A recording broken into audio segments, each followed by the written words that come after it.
precisely we now have the opportunity of cherishing that was saved for future generations by our previous leaders. And we have coupled the proposal with a bit towards decarbonization of our economy, together with digitalization and decentralization in energy production, which are considered key pieces to generate a new development model for the next decade. So for us, green and inclusive growth will allow us to take advantage of the country's competitive advantages. For instance, we have an electrical matrix of almost 100% of our electricity is generated by renewable resources. We have, not only we have low deforestation, but we also reverse the trend of deforestation, and in a matter of 3 or 4 decades, we actually have even more forest covers than we had back in the 70s, and a strong economy based on services and a green country branding that we believe. So this low carbon path fits into a global context of energy and technological transition, circular economy, and the fourth industrial revolution, of which some kilometers away from here, we are having very deep discussions about it. At the international level, to conclude, we also, of course, promote the idea of building these nexuses and not analyzing problems in a compartmentalized manner, but we need any single problem that we need to solve as humanity needs to be multidisciplinary, multi-stakeholder, and integrating different fields of knowledge. We are keen in promoting building these nexuses such as human rights and climate change with the Geneva Pledge for Human Rights and Climate Action. Also, we in the Latin American and Caribbean region, we were able to sign and agree on an instrument which is called the Escazú Agreement, which is an instrument that by which countries give their citizens the right to information, access to information, participation, and redress when human rights are violated in the field of the environment, and therefore operationalizing the Rio 2012 principle. And therefore we think that we have built enough experience at the domestic level to be able to lead by sharing our own experiences and in letting the rest of the world know that it is possible to build a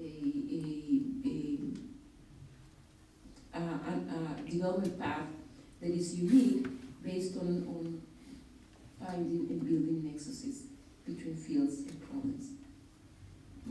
Thank you very much, Madam Ambassador. Now I suggest we go to Nairobi. Do we have Gary Lewis?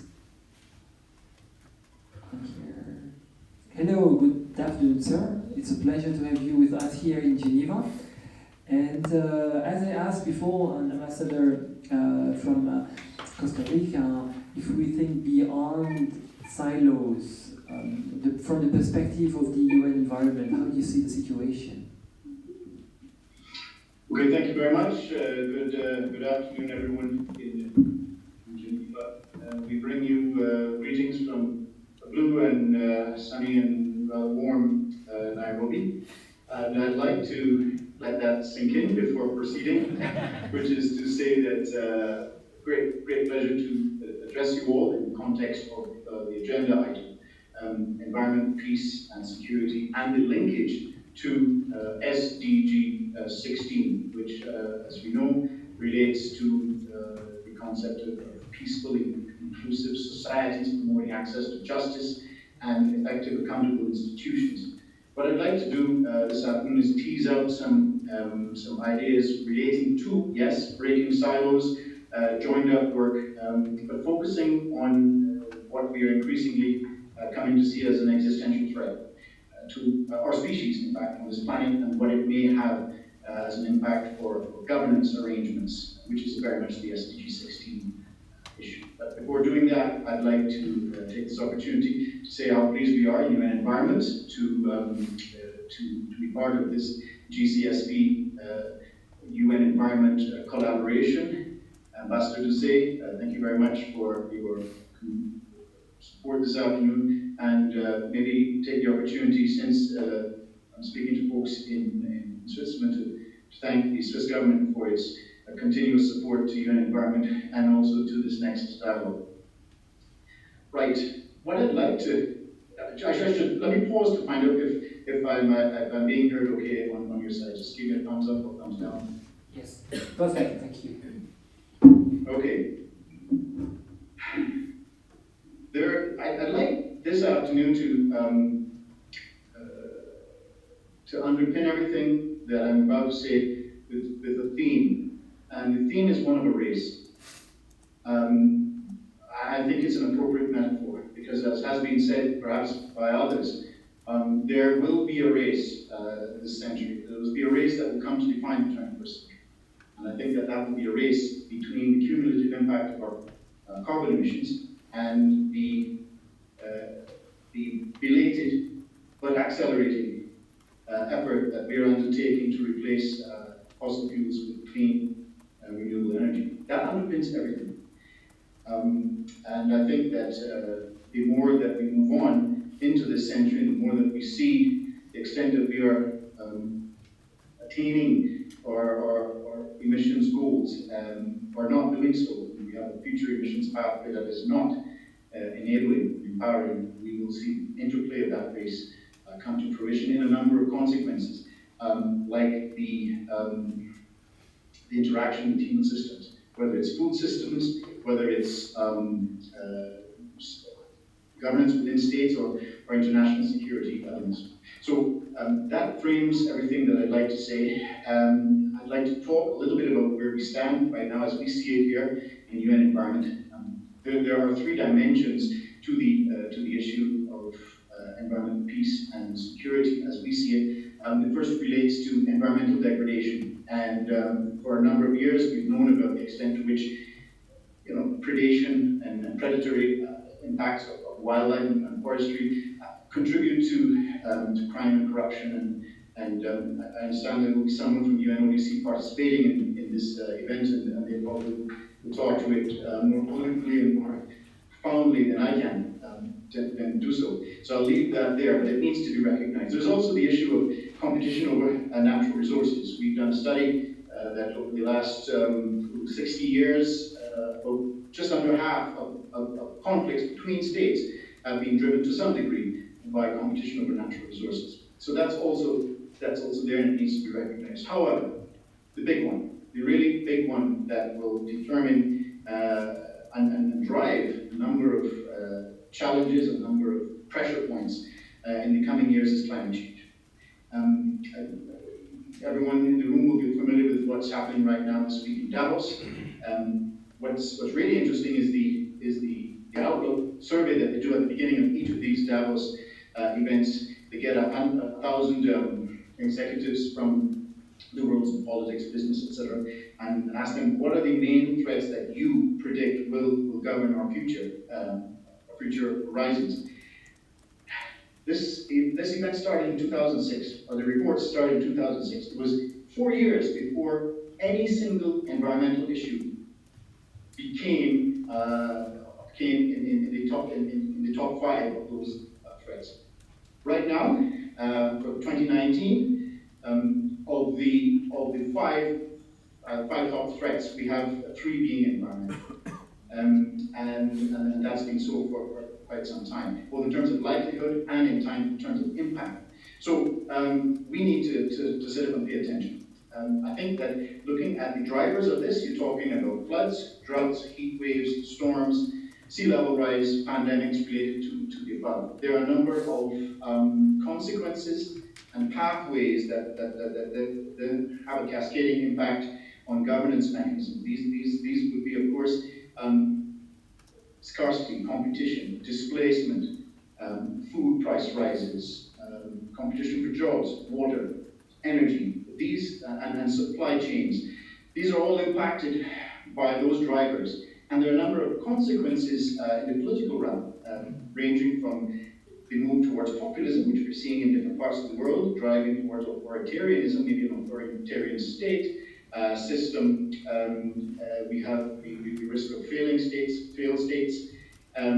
We have the prospect of ungoverned spaces, extremism, bazaars of lethal technology, and ultimately the risk of interstate crime.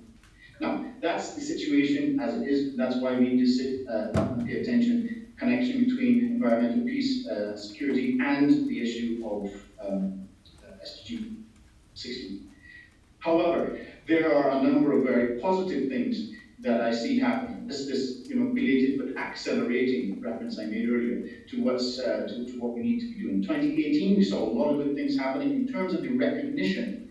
The Ambassador White was saying that we need to think better and then act. Well, we're doing a lot of thinking, and while that thinking is producing clarity of vision. The UN Security Council last year passed, within the last 18 months, passed three resolutions on Lake Chad, Darfur, Somalia, that recognize the connection between climate change and security. The presidential statement on West Africa and Sahel, same thing. Secretary General has been talking about climate change being a systemic threat to mankind. These are all important pronouncements because they raise the issue of climate change and security to a very high level. We've had the World Bank and the UN putting out reports like Pathways to Peace. We've got our own work within UN Environment, supported by the European Union, on climate change and security assessment that provides toolkits so that we can, in specific locations where there's a pinch point between climate impact and human security, another very valid point made by Ambassador White, the human security concept arising in 1994 with UNDP. I was with UNDP at the time. As a result of that work, we're producing a toolkit that allows us to try to improve systems of resilience on the ground for communities that are under threat. Last point from last year is, and this is a really good piece of news, it arose in December, that is the Climate Security Mechanism, which puts three agencies of the United Nations together in a boiler room, essentially. So it's ourselves, the Department of Peacekeeping and Political Affairs, and Peace Building and Political Affairs as UNDP, to do some horizon scanning of threats from the environment that are coming our way. Where will the next Darfur take place? The contribution of climate change issues to the Syrian conflict. Where will the next one of those arise? So that's all happening. Now, 2019, there are a lot of things that we will be doing as well. And I don't want to just make it sound a bit like a sales page or a party political broadcast, but there are the idea of breaking silos. There are things that are happening. There's a gentleman in the room there who is David Jensen. He's our guy in Geneva that is driving a lot of change in terms of informatics, big data, frontier technology, massive open online courses, alerting various constituencies in government, business, and average citizens to learn more about this. Ask him about the MapX product that he's producing. Ask him about the World Environmental Situation Room that will be launched in a month or so from now. We need to also reach out to countries on the ground. No point getting information about what's happening in those countries without communicating with them so they feel part of baking the cake. In the United Nations, we will also be reaching out to resident coordinators. You know that there's a UN reform process underway, resident coordinators being very strengthened, and we will be reaching out to them on this issue, along with the impact that they will have on the common country analysis and the analysis. So I've exhausted my 10 minutes. I was told by one of my good friends in the organizing pool that I have, if I need, another 2 minutes, and so unless there's a huge, big rebellion in the room, please allow me to just conclude with these points.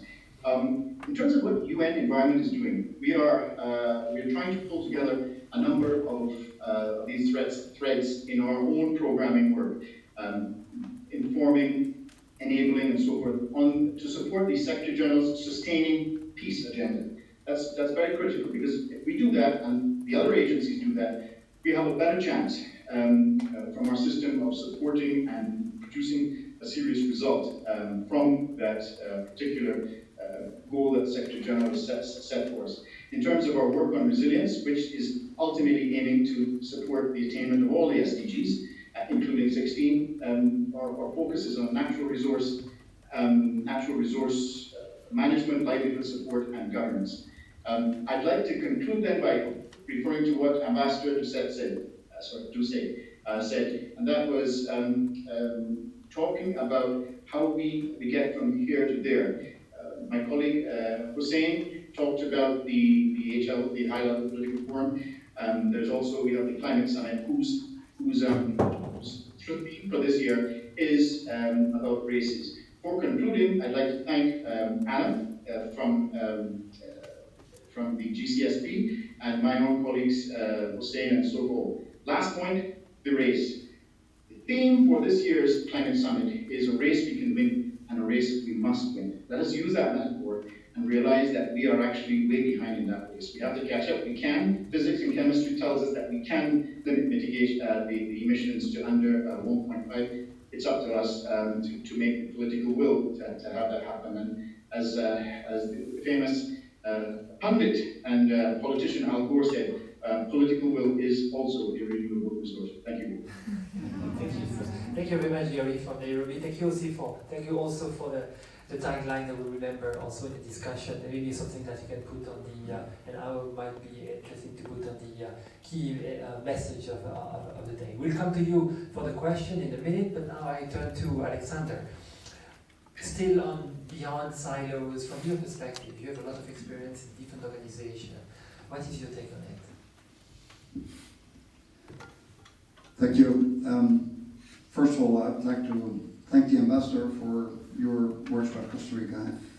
I've admired for many years Costa Rica, and often when I get questions in the audience about renewable energy, etc., I ask which country is the best, and they come with all kinds of Scandinavian countries. Well, actually, I think it's Bhutan and Costa Rica that are both in a tight race. Who is the winner there? Far ahead of everybody else. And for Gary, if he's still listening, I'm not sure if he's still there, but I can tell him here it's cold and grey, and it's not like sunny Nairobi to describe. We're in panels more often, so we have a lot to exchange. I'll try my comments just to build a bit on what I heard. On the SDGs, yes, the beauty is that they are so holistic. They're not silos. They're all connected. If the climate is changing, then the availability of water is changing, and therefore the availability of food is changing, and therefore you might get more poverty and you might get more peace. And that's already like 5 SDGs in a row. They're all connected. That's the beauty of the system. Of course, they're not all just as relevant for each other. And the ones that UN will focus on this year, on 13 and 16, that is a pivotal connection for the 21st century. The changes that we are going to experience in climate related to anything, let's say, that has to do with governance, with peace, with justice, and with building institutions, that is an extremely important link to focus on. And when you talk about breaking down the silos, the real world out there is ahead of us. It is already the case that the environmental degradation is impacting peace and security and the livelihoods of so many people. And then on the policy front, we're always kind of behind in reacting. And the question is now, how do we prepare our institutions for this new world where climate change is such a massive disruptor in the life as we know it? Is it how well are, let's say, ministries of foreign affairs, that is now my background, how much better is now the climate, are the climate experts actually in touch with the people in the security department? Is it still 2 different floors that maybe coincidentally meet each other in the coffee corner, or are they now actually sitting together and get things done? Because in our neoliberal economic system that built the world in the past 250 years as we know it, environment was never really something to take care of. It was you could waste for free, and when the waste was piling up, then at least in the later stages it was, well, if you just build higher pipes and you can spread it out better so you don't smell it and you don't see it, then it's still okay to do it. So we kind of globalized the environmental problems, and it's still the case. Let's say the more globalized it is, let's say airplanes, you don't pay tax on kerosene and on the waste that is caused by CO2, but you do pay for waste that you produce locally, your own waste that you put outside by the garbage, for instance. So there's a moral aspect to it as well, in the way that we experience environment, the way that we experience nature. The way that we do that now in our urbanized world is it's something you go to on a Sunday afternoon. You drive your car to a park and you show your kids what nature is, and they might recognize those trees from the backgrounds from their video games. That is the way we have been disconnected from the environment and from nature. You know what, for a long time it worked, but now the environment's getting so bad that it's actually going to impact us. It's a wake-up call, like, hey, I'm here, you have to take care of us. I think that moral dimension is important. So, on Gary's note on Davos, it's great that he mentioned it. It's actually the three that are at the top, those environmental issues that are in the top three, both on likelihood and on impact. It's interesting to look at what they actually are. It is the destruction of nature, it is the extreme weather, and then the third one that is seen by the best CEOs and think tanks in the world as a threat for the next 10 years in likelihood and impact, is the failure of climate policies. That is what the CEOs and the think tanks in the world are worried about, the mitigation and the adaptation that is needed. And then it is of course a bloody shame that now a record number of 1,500 private jets flew to Davos. These are those same people to talk about what to do about climate change. So what is actually very much needed in the world is more leadership on climate change. And then the weird thing happens that any big issue in history that we've dealt with, let's say Indian independence or anti-apartheid or anti-segregation, there was somebody that stood up. Sorry for mentioning three men here when I take when I talk about Gandhi and Martin Luther King and about Nelson Mandela. Where is our Nelson Mandela? Well, actually, she just stood up. She's a 16-year-old girl who refuses to go to school because she says education is not needed if my parents' generation is actually ruining our future. You would have expected leadership from maybe the leader of the biggest and most powerful nation in the world. He's playing golf and he's shutting down the government, especially the Environmental Protection Agency. So now we have a leader, and she is just there with a very simple message. The science is absolutely clear. We don't need more, well, we always need more science, but basically we have all the science we need. We know how bad it is. We know what we should do, and it is now up to all of us, especially our governments, to act. So it took her 65 hours, Greta Thunberg, to go by public transport all the way to Davos. On working in silos, I want to refer here to a report. The biggest disaster in the US, it's not whom I just mentioned, the biggest disaster in the US that I want to go to is the 9/11 event.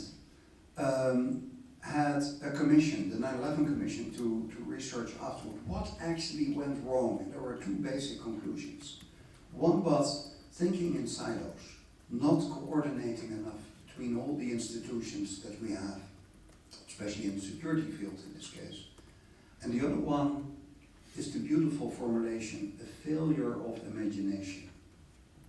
This black swan of 9/11 could happen because we didn't coordinate, but also because we couldn't imagine that something as bad as that could happen.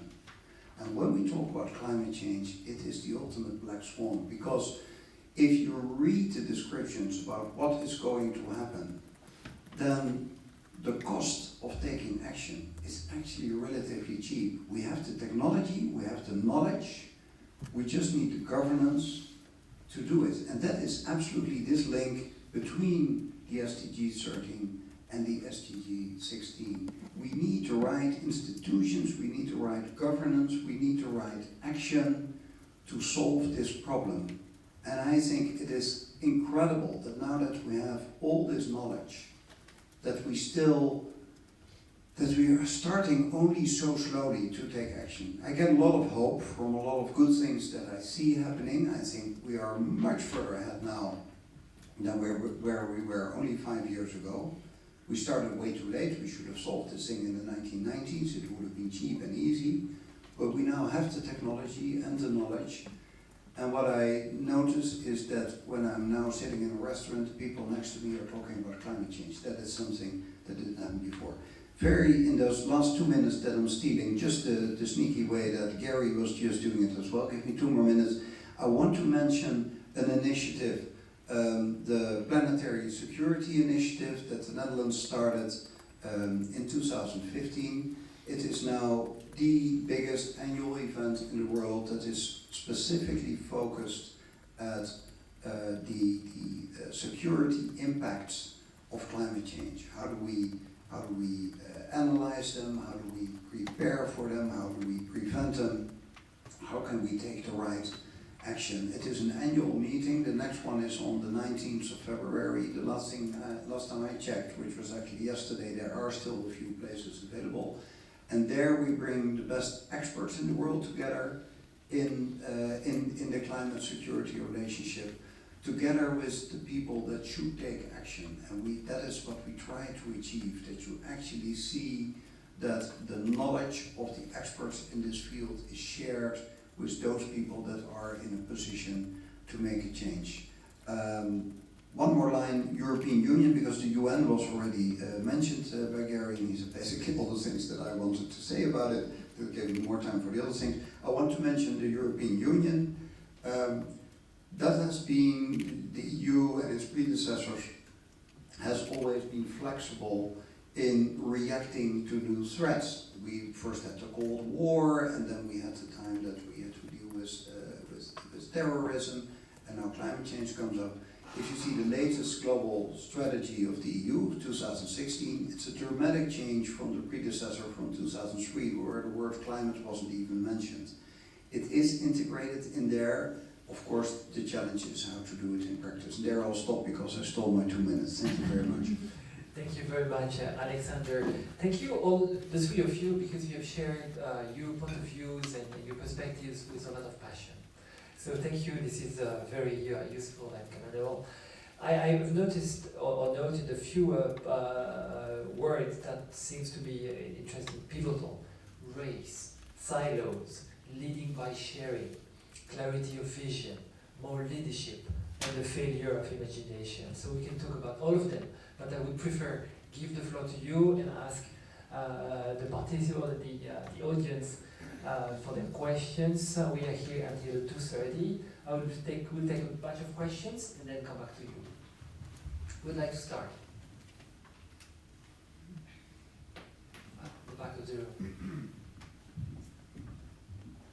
Thank you. I'm David Jensen. I was introduced by Gary.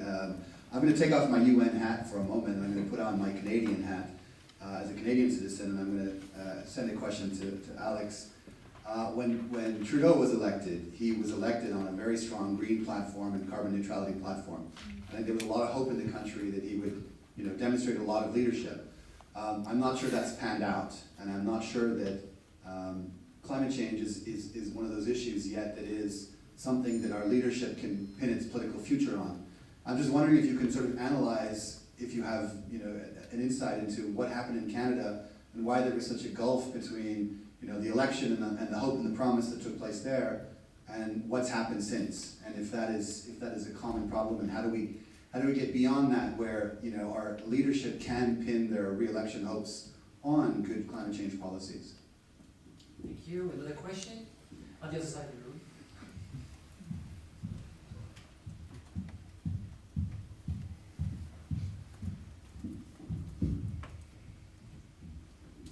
the poor guy run across the room. My name's Ollie Brown. I'm with a UK think tank called Chatham House. I used to be in a previous life with UN Environment, working with David and Gary. And just building on that question that David just put, I mean, I think the other example at the moment is Macron and the Gilets jaunes protest. And so the political pushback that has come as a result of the attempts to expand climate policies, and the Gilets jaunes protest started as a result of a protest around fuel tax increases as a result of a carbon policy. So linked to that, you talked about this failure of imagination and the need to build this renewable resource of political will. What is a message that we give around this? Because I think we've broken the silos around our understanding of the links between environmental change and security for many years. There's been very detailed explanations and predictions of what could happen.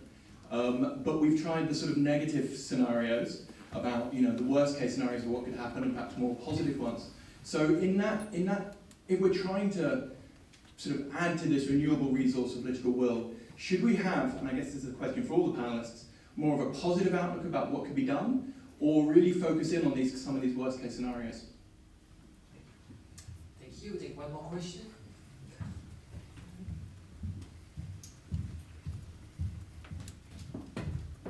Thank you. My name is Brittany King. I'm an intern at UN Environment. And the question of breaking silos, how do we break this silo? Because I feel like we know these issues and we talk about these issues, but it's so hard to communicate these issues to the average, everyday person. And I feel like that's the silo that most needs to be broken to get out of these conversations within the same field. Thank you. So we have 2 questions. We'd like to start to answer. Any order? Yourself, Ambassador?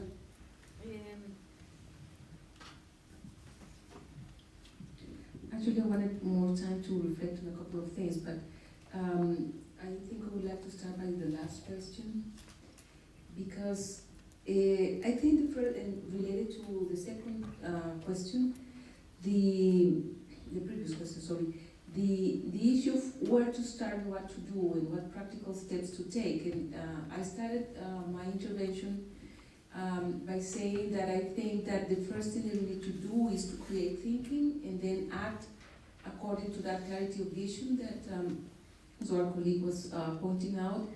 First thing we need to do is to create and to talk about the synergies in the interrelationship between everything. And when I mean everything, I say it because at some point, we, the human beings, were submitted to the will and the needs of the state.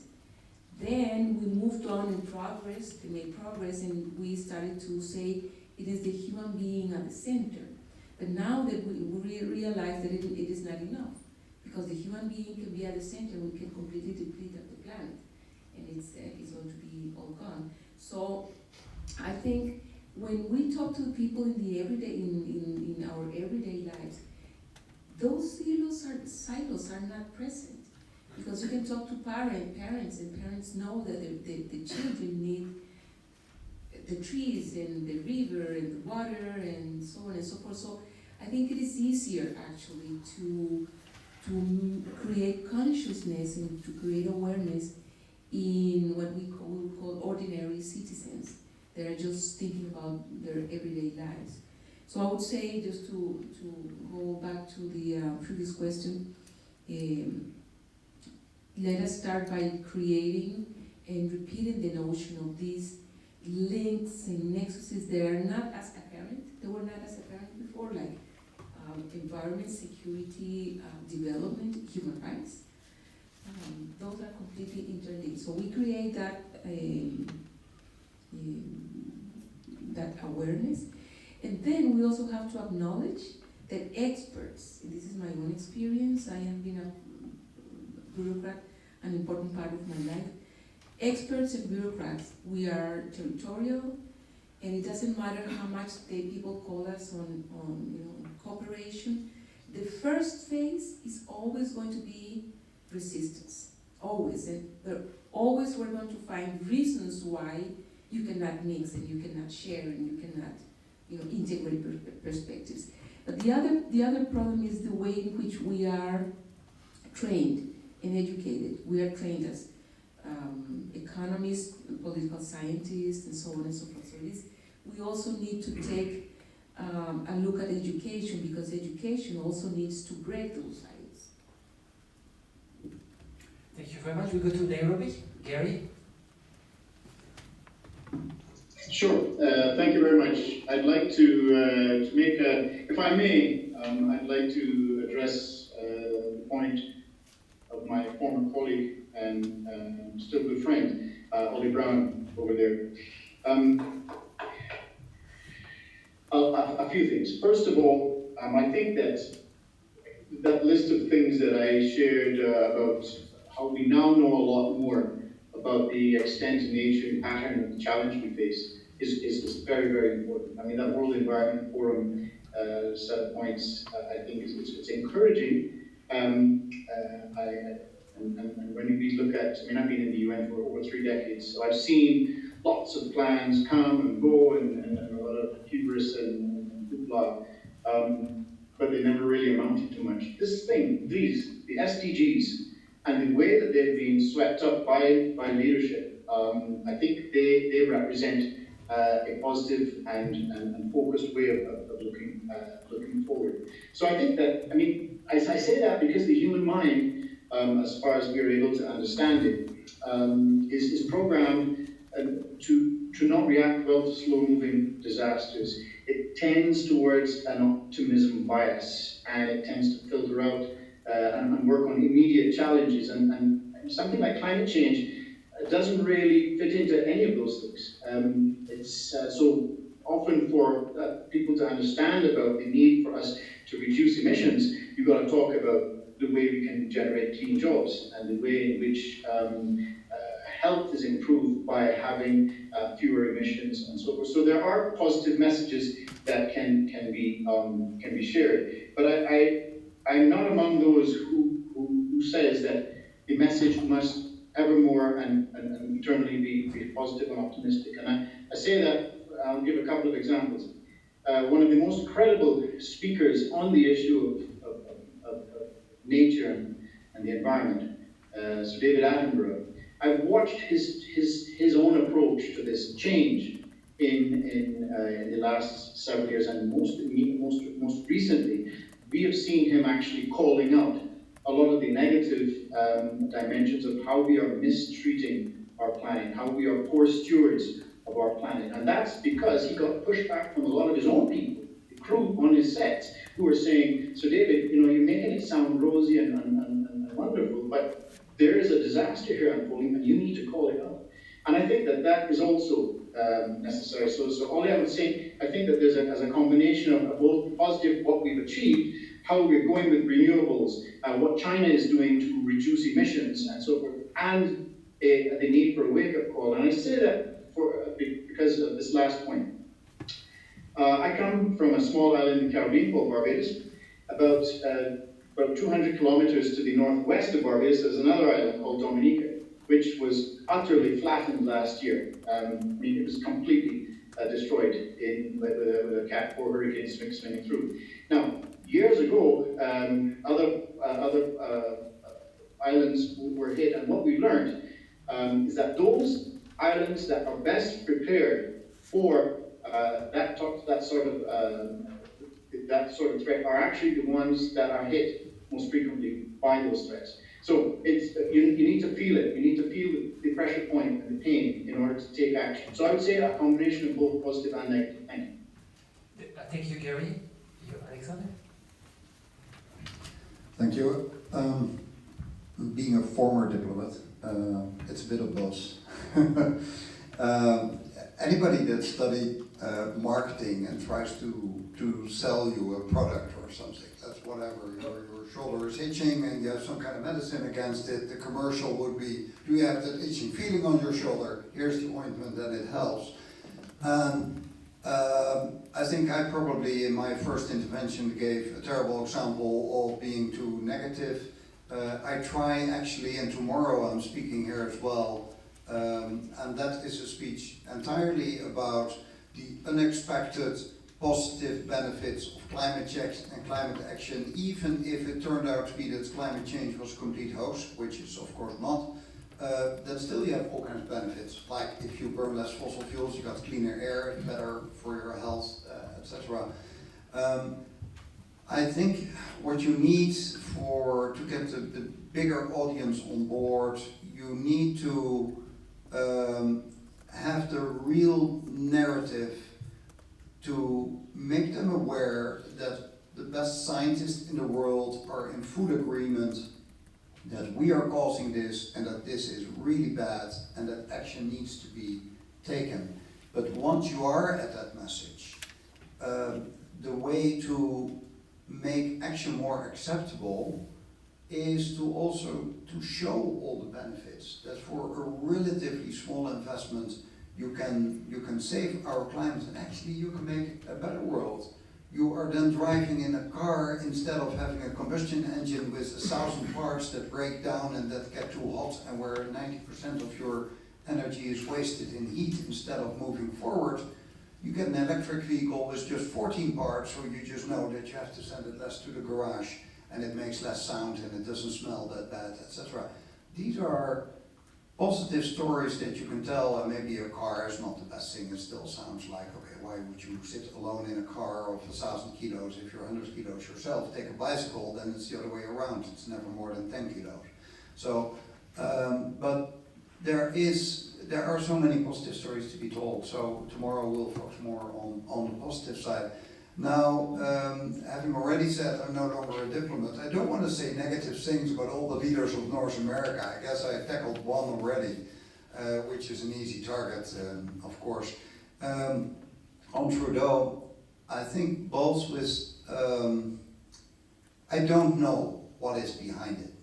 I don't understand why a sensible country like Canada is still ruining Alberta with their tar sands. There is much more fossil fuels in the world than we can ever burn. If we would burn them, it would get hotter than Venus or something here. Why then do that kind of destructive kind of things? Why build new pipelines? I don't know, it could be that, I don't know about Canadian politics, but at least you see in a lot of countries that the people in power are the people with money, and the people with money have earned that to a certain extent or even a large extent in extraction industries. And they will not just give up their source of income because people like us in this room want to be green. They will create confusion about the science. They have done that, they continue to do it. They will influence politicians wherever they can to continue to be able to make money.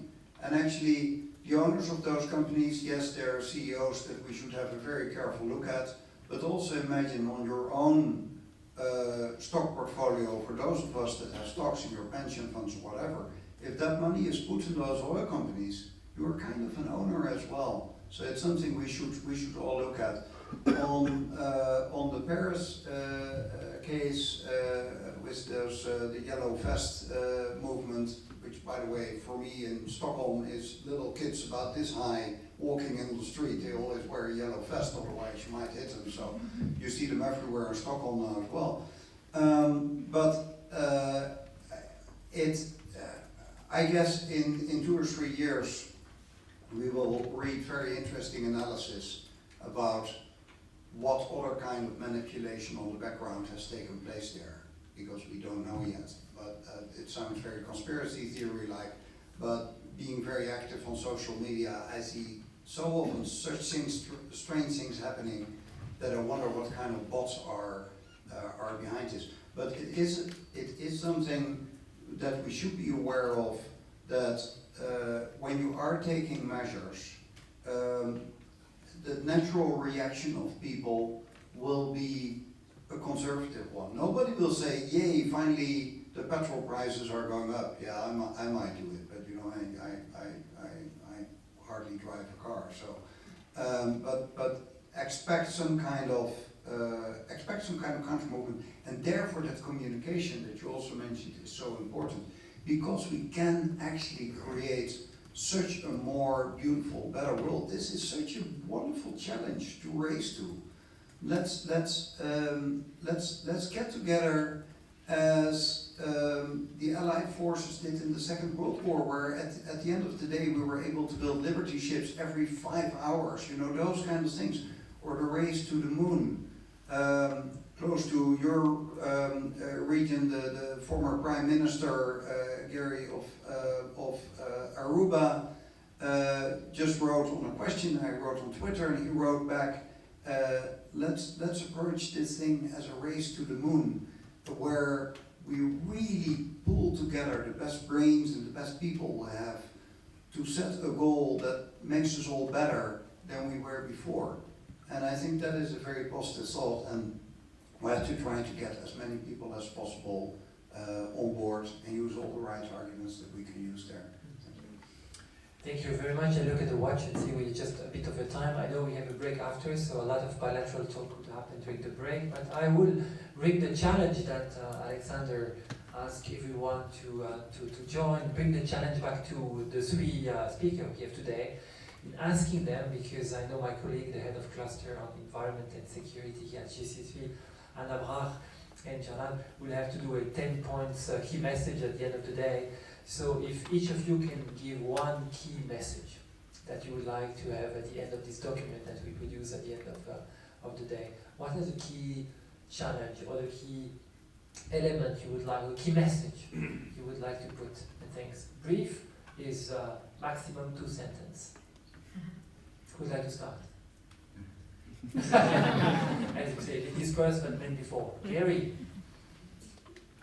yeah. 2 sentences. 2 sentences. Thank you very much. And this may be my last opportunity to speak. So thank you very much for hosting us here. It's been a pleasure listening and in all humility trying to contribute. My 2 sentences.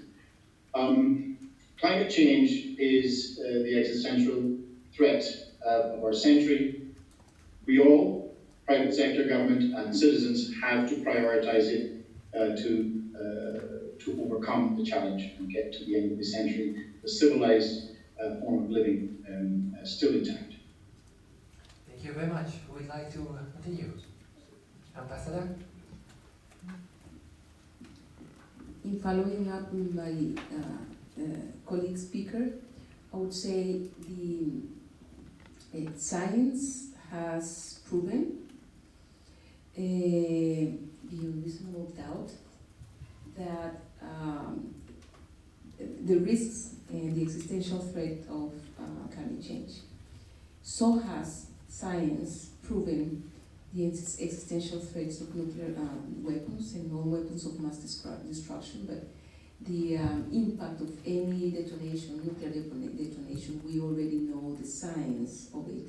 So in keeping up, in responding to the need to build nexuses and to address the existential threats of humanity today, we have to think that climate change and the existence of nuclear weapons are the greatest risks of humanity today.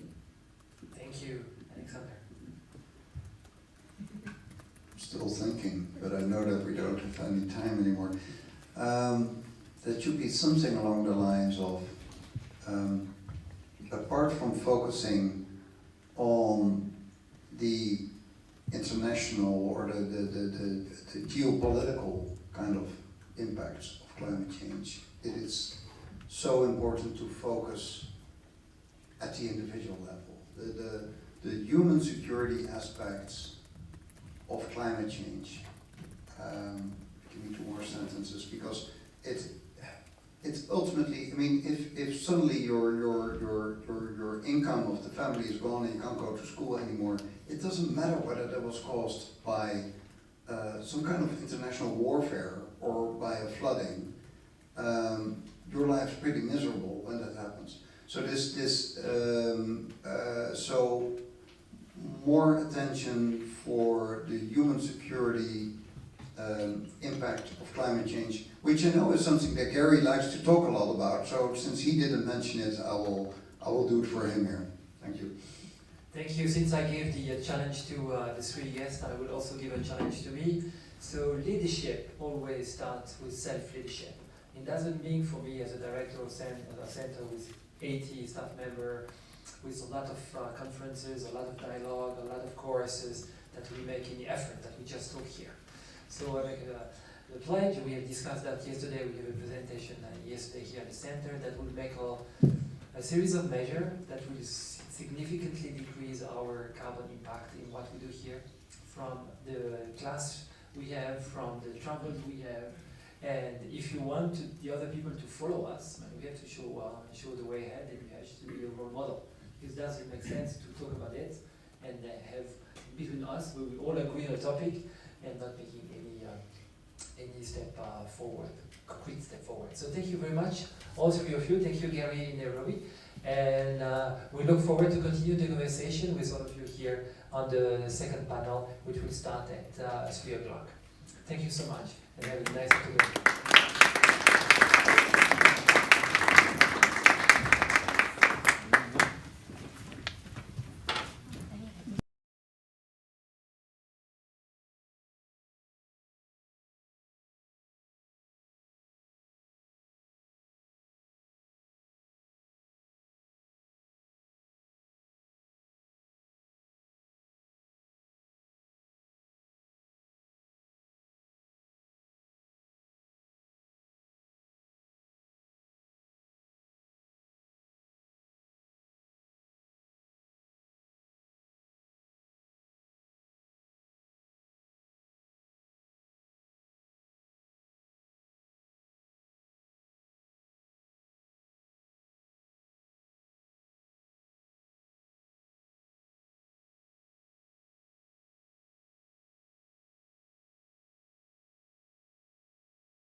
No, you shouldn't.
So there's only a piece I have left in it. Try again, please.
you.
Good afternoon, everybody. Welcome back to the second session and second panel on SDG 16, Environment, Peace and Security.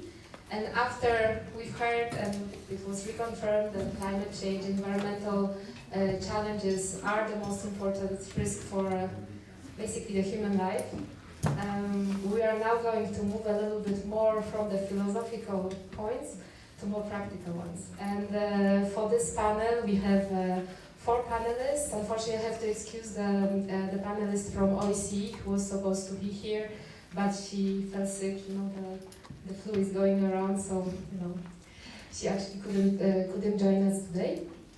But before we start the panel, before I introduce the panel and the panelists, we would like to show you a short movie presenting the online course that Gary Lewis just mentioned during his presentation.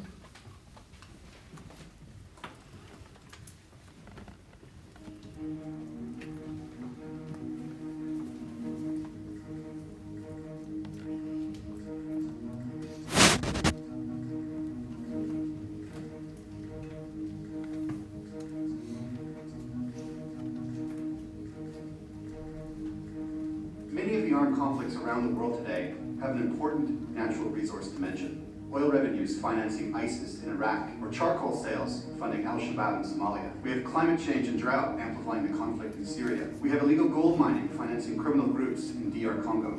Just about every armed conflict ongoing or concluded in the last 10 years has had some important link to natural resources. Now this course examines the relationship between natural resources and the environment on the one hand and peace and conflict on the other. We're going to answer 3 critical questions. How do natural resources and the environment contribute to or amplify armed conflict and violence?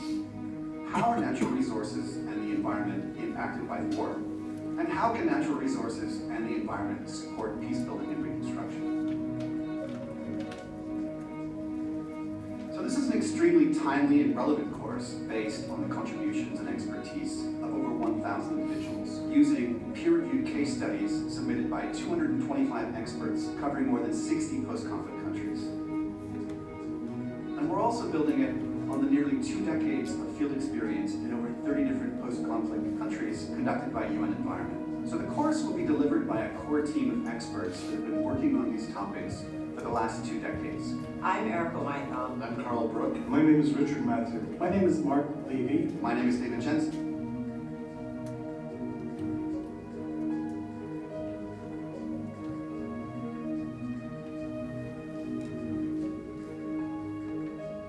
I know you want to get started, so let's go. That looks good. Let's go then.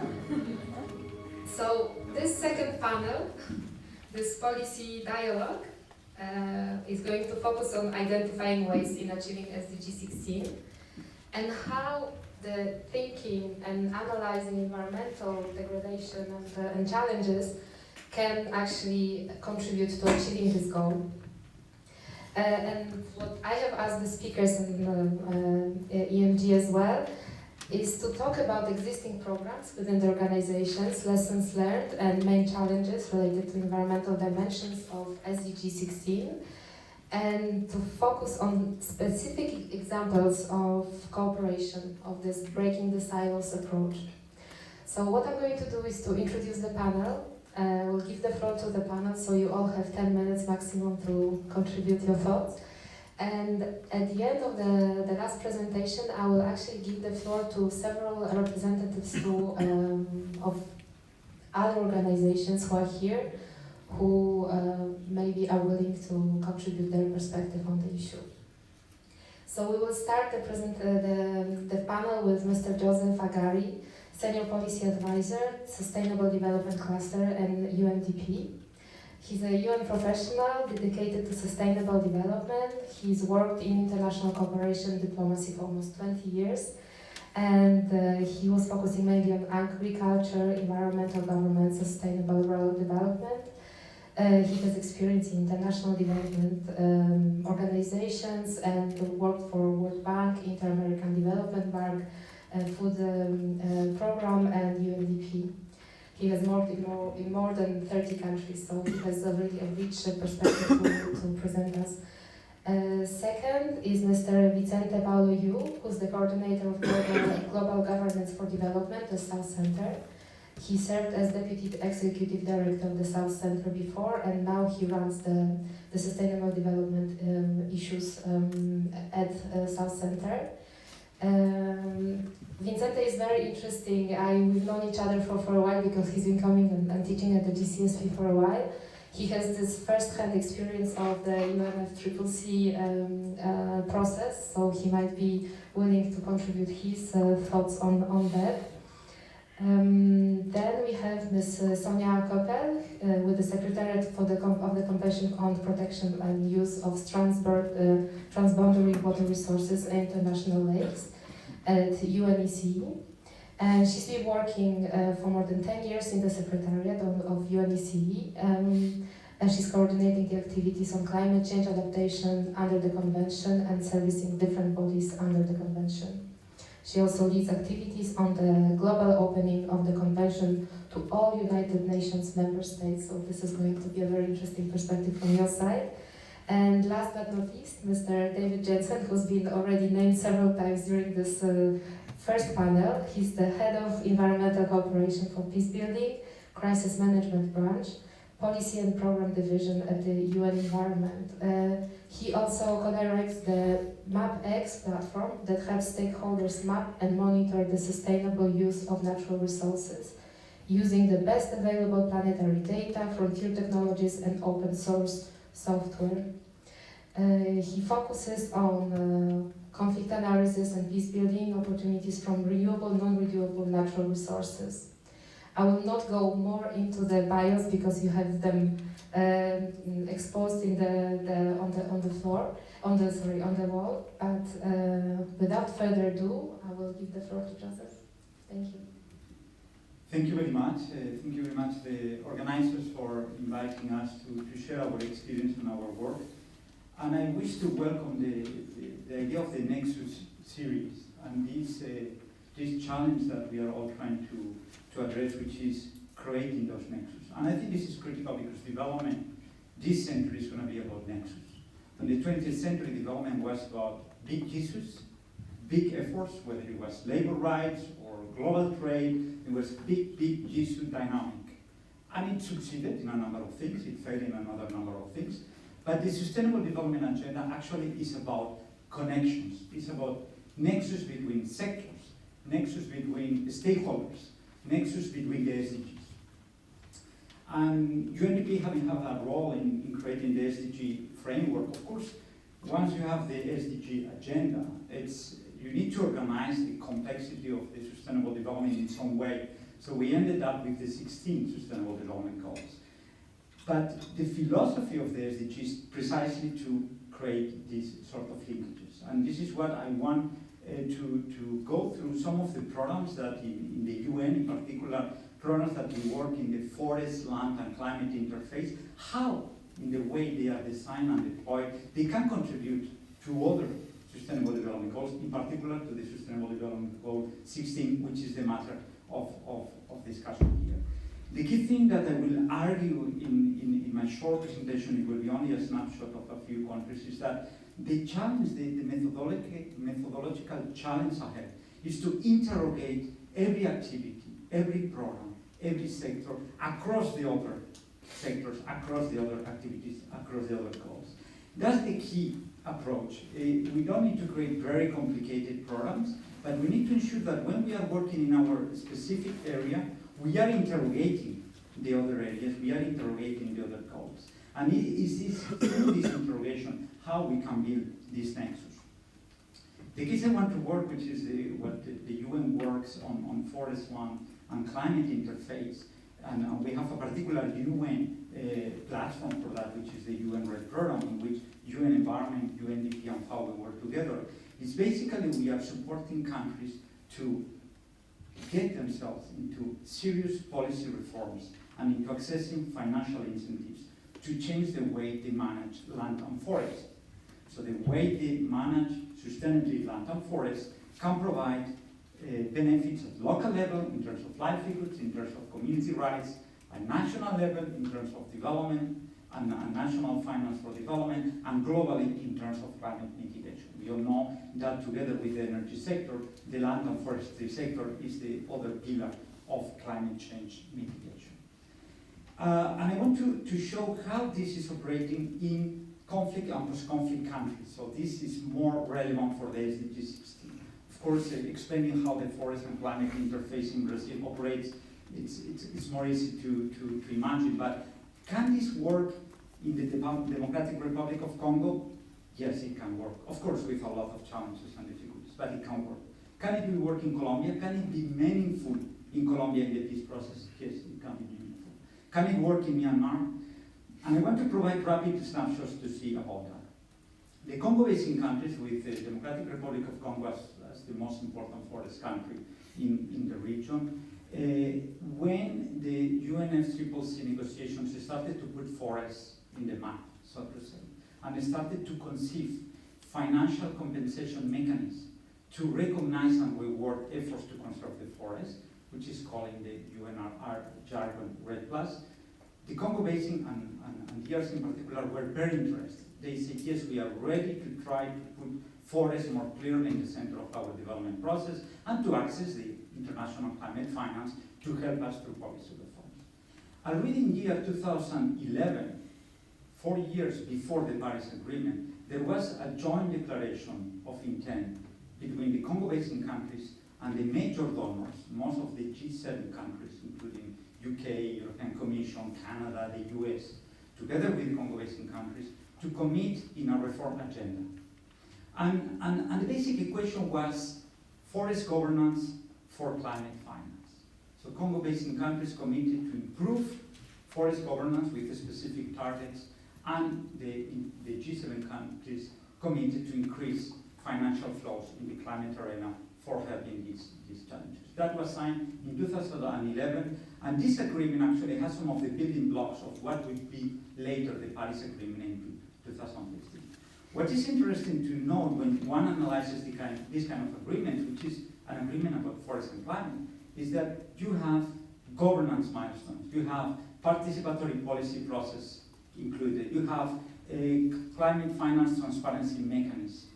You have embodied in this sort of what you could call environment agreements a number of governance, democratic governance measures, inclusive measures, elements that are crucial in the SDG 16, which is about building well-governed, inclusive society. So it's very interesting to know how the environmental agenda can be drafted in a way that can be meaningful for the peace and inclusive societies agenda. Both things are interlinked.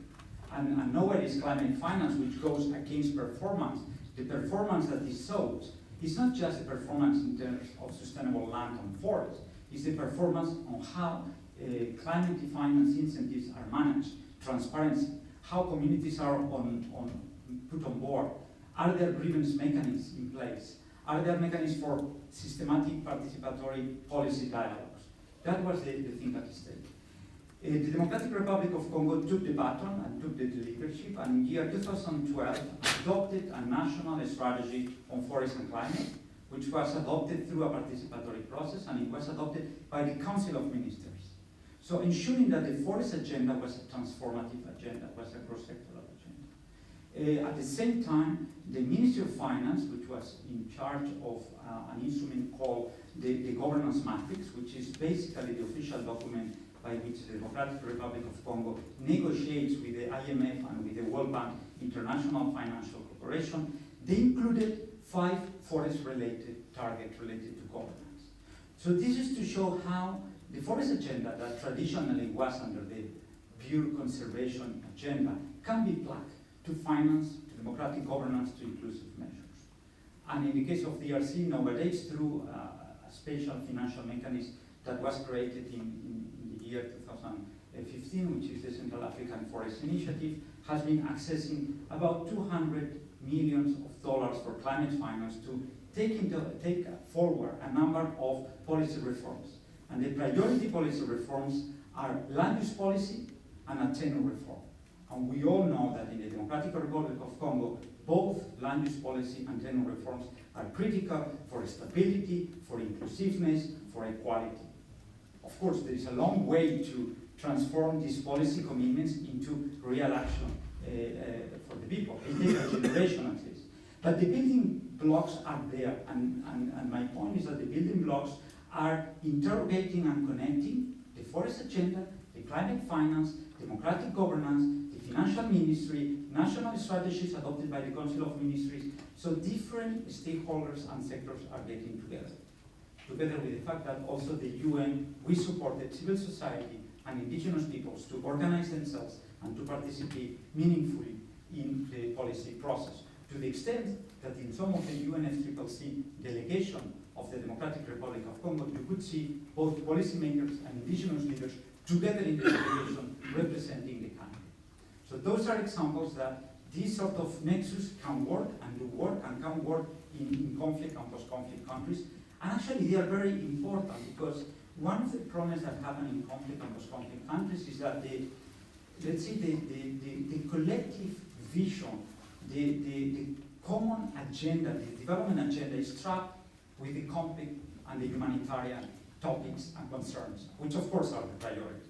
But it's very important for countries to break the sort of vicious circle of humanitarian assistance conflict, to think through long way, to branch to global movements like the climate change agenda, to be able to portray themselves in 50 years ahead.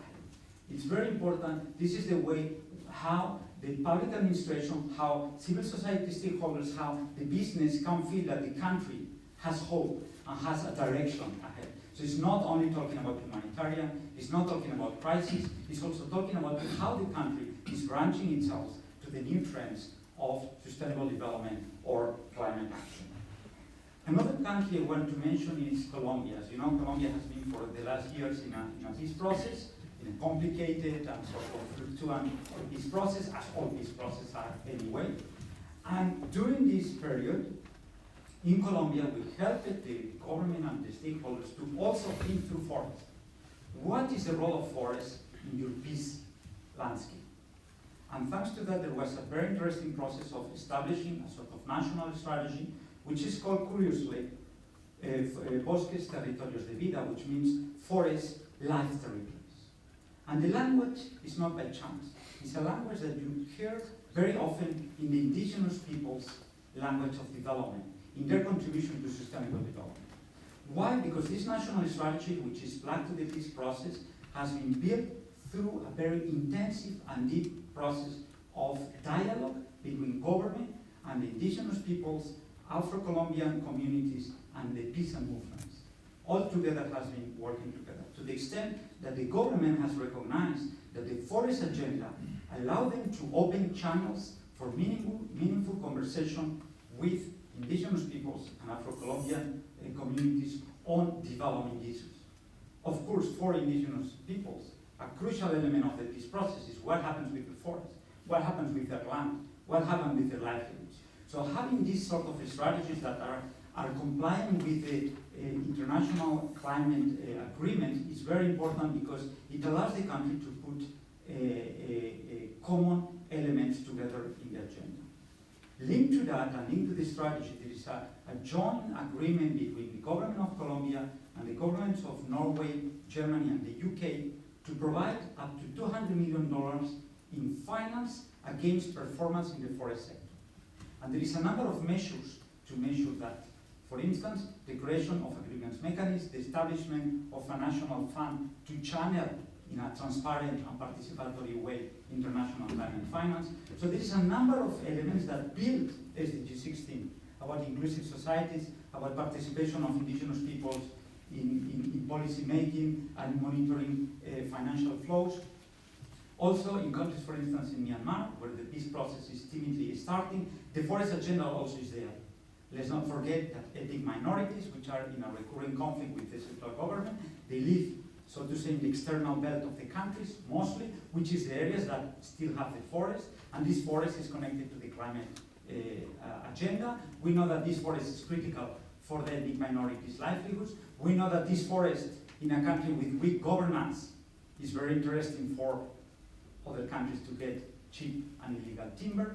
So there are many things that can be connected through a forest agenda. So of course, I'm providing a positive picture, a little bit trying to connect with the first panelist, but it is that by working on forests and climate finance, you can integrate approaches, measures, and elements that will be very responsible to building inclusive, democratically governed societies, which is one of the key elements of the peace process. Thank you very much. Thank you very much, Joseph. That was excellent. Vincente, please. Thank you. Thank you, Anna, for inviting me here. And thank you, Joseph, for that. I think you took a lot of the things that I was going to lay as the context. It's okay. But yeah, I think the important thing I think we have to understand when we're picking up from what you're talking about is the integrated nature of the issues that we are dealing with. And at the South Centre, I think what we have been trying to do for quite some time since we were created by our member states back in 1995 was to precisely highlight our developing country member states this idea that when you deal with global issues which impact on your development, you cannot deal with them in terms of silos. For some of you who might not know the South Centre, it is an intergovernmental organization of developing countries.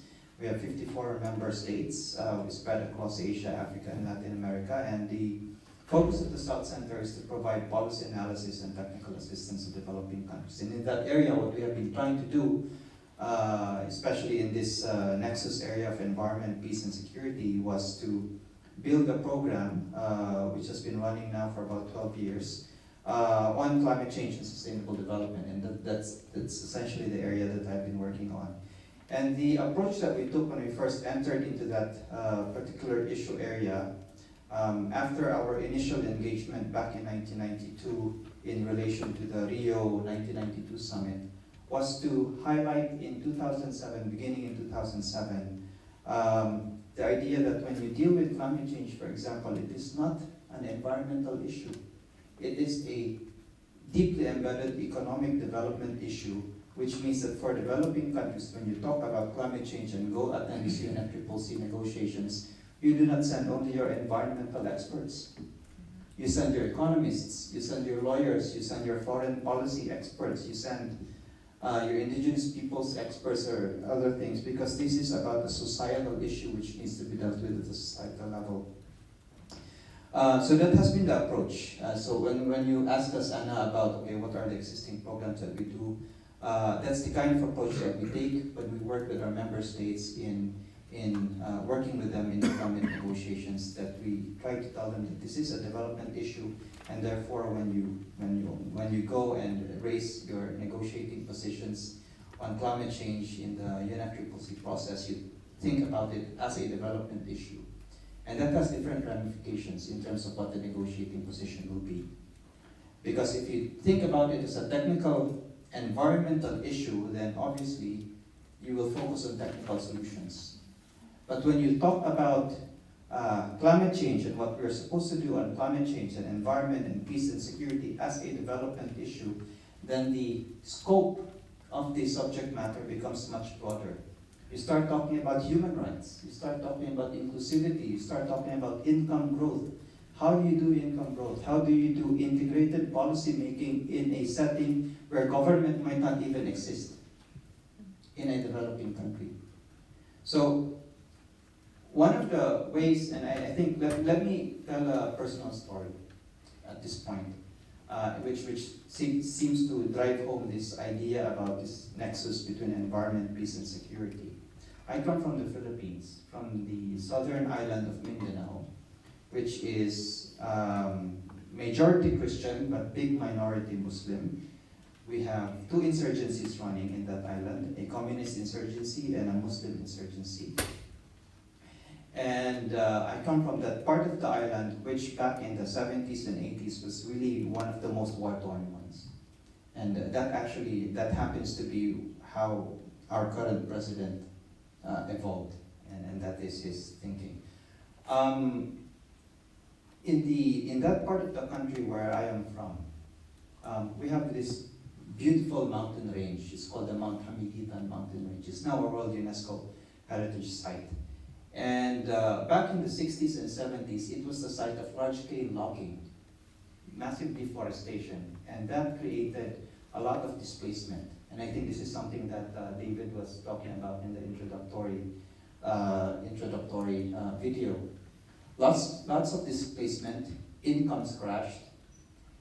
This was in the 60s and 70s. By the 80s and the 90s, the province where I grew up in was one of the hotbeds of insurgency in the country. So by the 2000s, last decade, the provincial government and municipal governments started thinking about why is it that insurgency was so difficult to tackle? Because remember, we had communists and Muslim rebels not fighting each other sometimes, but fighting the government, and then you had bandits and all those other things. And I think one of the things, and then there was also added external pressure coming in because now mining companies wanted to come into that mountain range. And so one of the things that the provincial and the municipal governments decided at the time was, okay, how can we use the law, right? Law and policy to try to avert this kind of pressure. And so they thought, okay, well, let's have this mountain range be declared as a national park. That happened. But that was not enough because you could go around it. So why don't we go to the UNESCO and have it be declared as a World Heritage Site? That way you can add international pressure to prevent exploitation, right? That happened. We got it in 2014.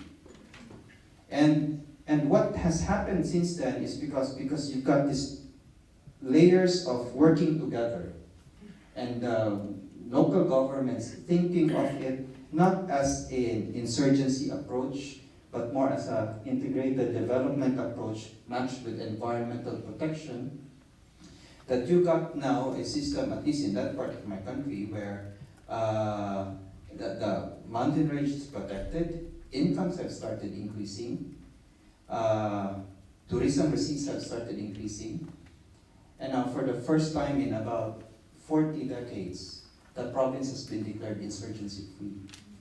And I think that captures the essence of this Nexus approach that we are talking about here.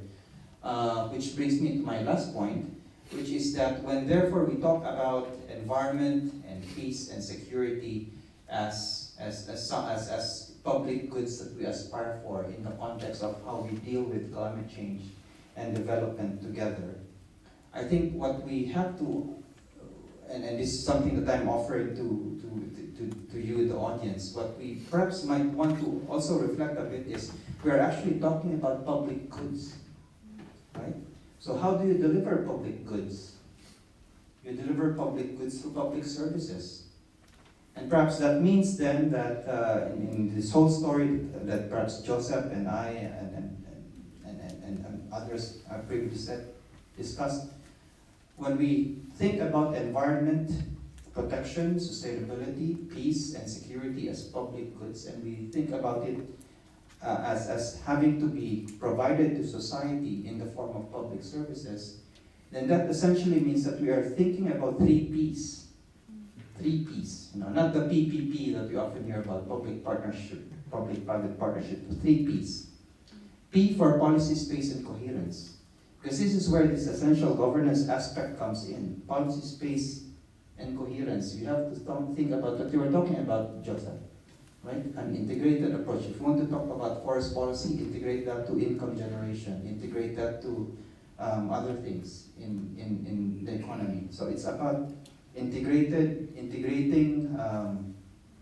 policy into what the national development objectives of that country might be.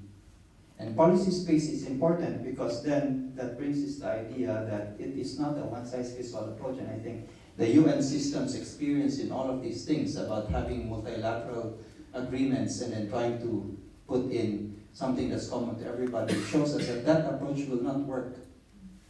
An approach that works is something, yes, we have common obligations or common objectives, but how you actually implement it on the ground will necessarily have to be differentiated based on what the circumstances are. The second P is about public governance institutions, and that's SDG 16. Because in many developing countries, generally the most organized part of society will be the state. And therefore, if you have weak public governance institutions, either because you got hit with austerity measures and your public servants all went on furlough, or were fired, or your civil service was decimated because you went into a structural adjustment program with the World Bank, things like those, then no matter how good your policies are, you will not be able to implement them. So public governance institutions, the public services sector is very important when you talk about the second P of this approach towards this nexus. And the third P, of course, is partnerships. But here, it's partnerships not in the usual sense that we at the multilateral level often talked about it, but partnerships in terms of the communities that are directly affected.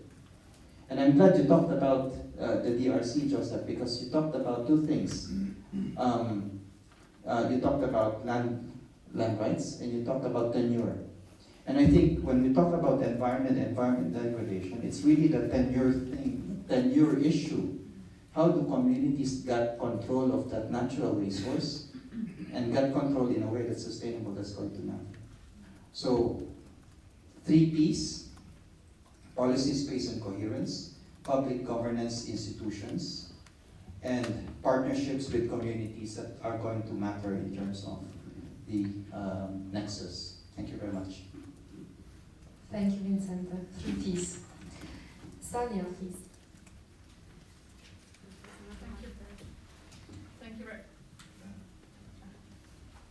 Thank you very much. So as already mentioned a few times, just recently the new global report on risks was launched in advance of the Davos conference.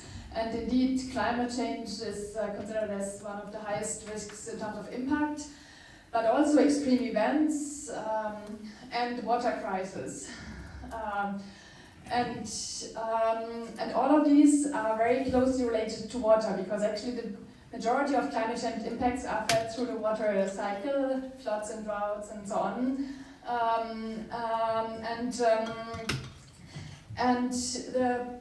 We've seen recently, even in Europe this year or last year, the high effects of drought, which have affected economic sectors beyond imagination, navigation, energy, and so on and so forth.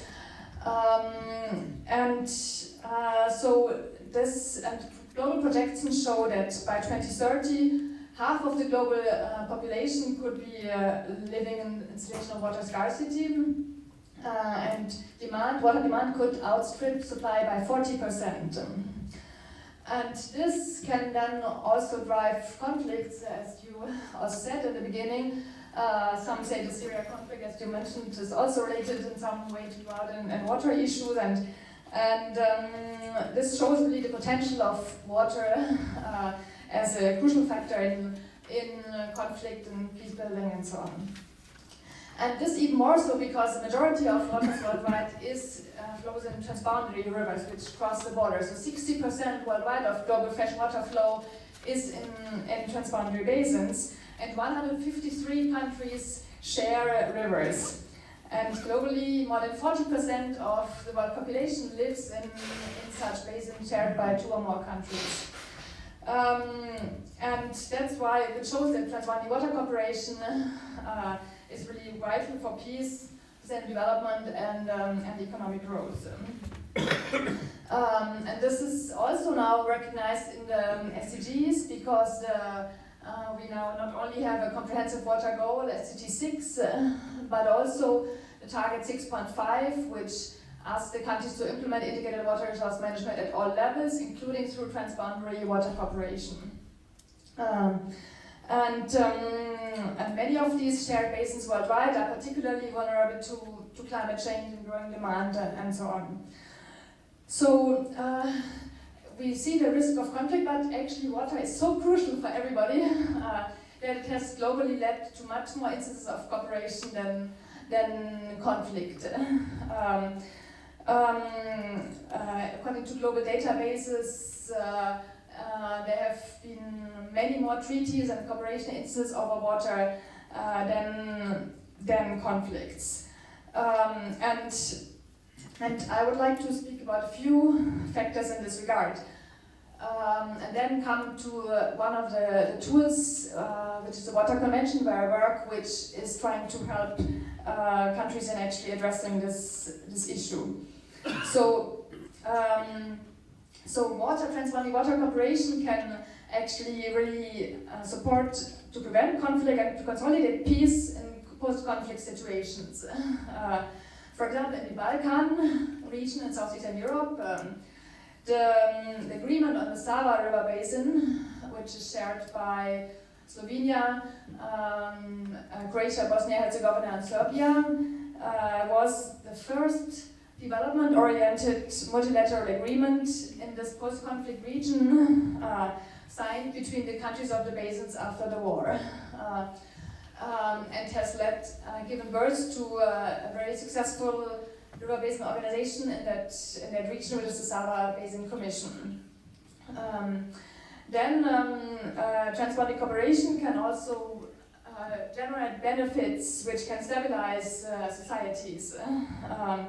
For example, in Angola, the cooperation on the Okavango River Basin has supported the stabilization in the country after the civil war.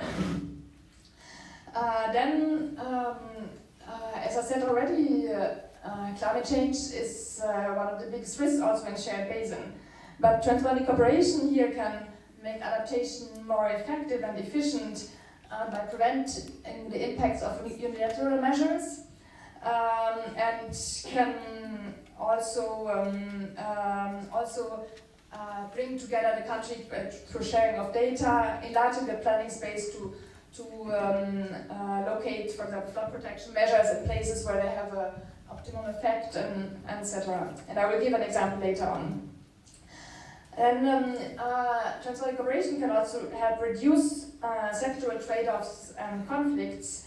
In the Senegal Basin in Western Africa, for example, in the 70s, the countries were faced by a large drought, and instead of using this as a conflict or leading to a big conflict, thanks to the vision of some of the presidents, the countries came together and concluded one of the most successful transboundary agreements on this shared Senegal Basin, which led to the establishment of the Senegal Basin Development Organization.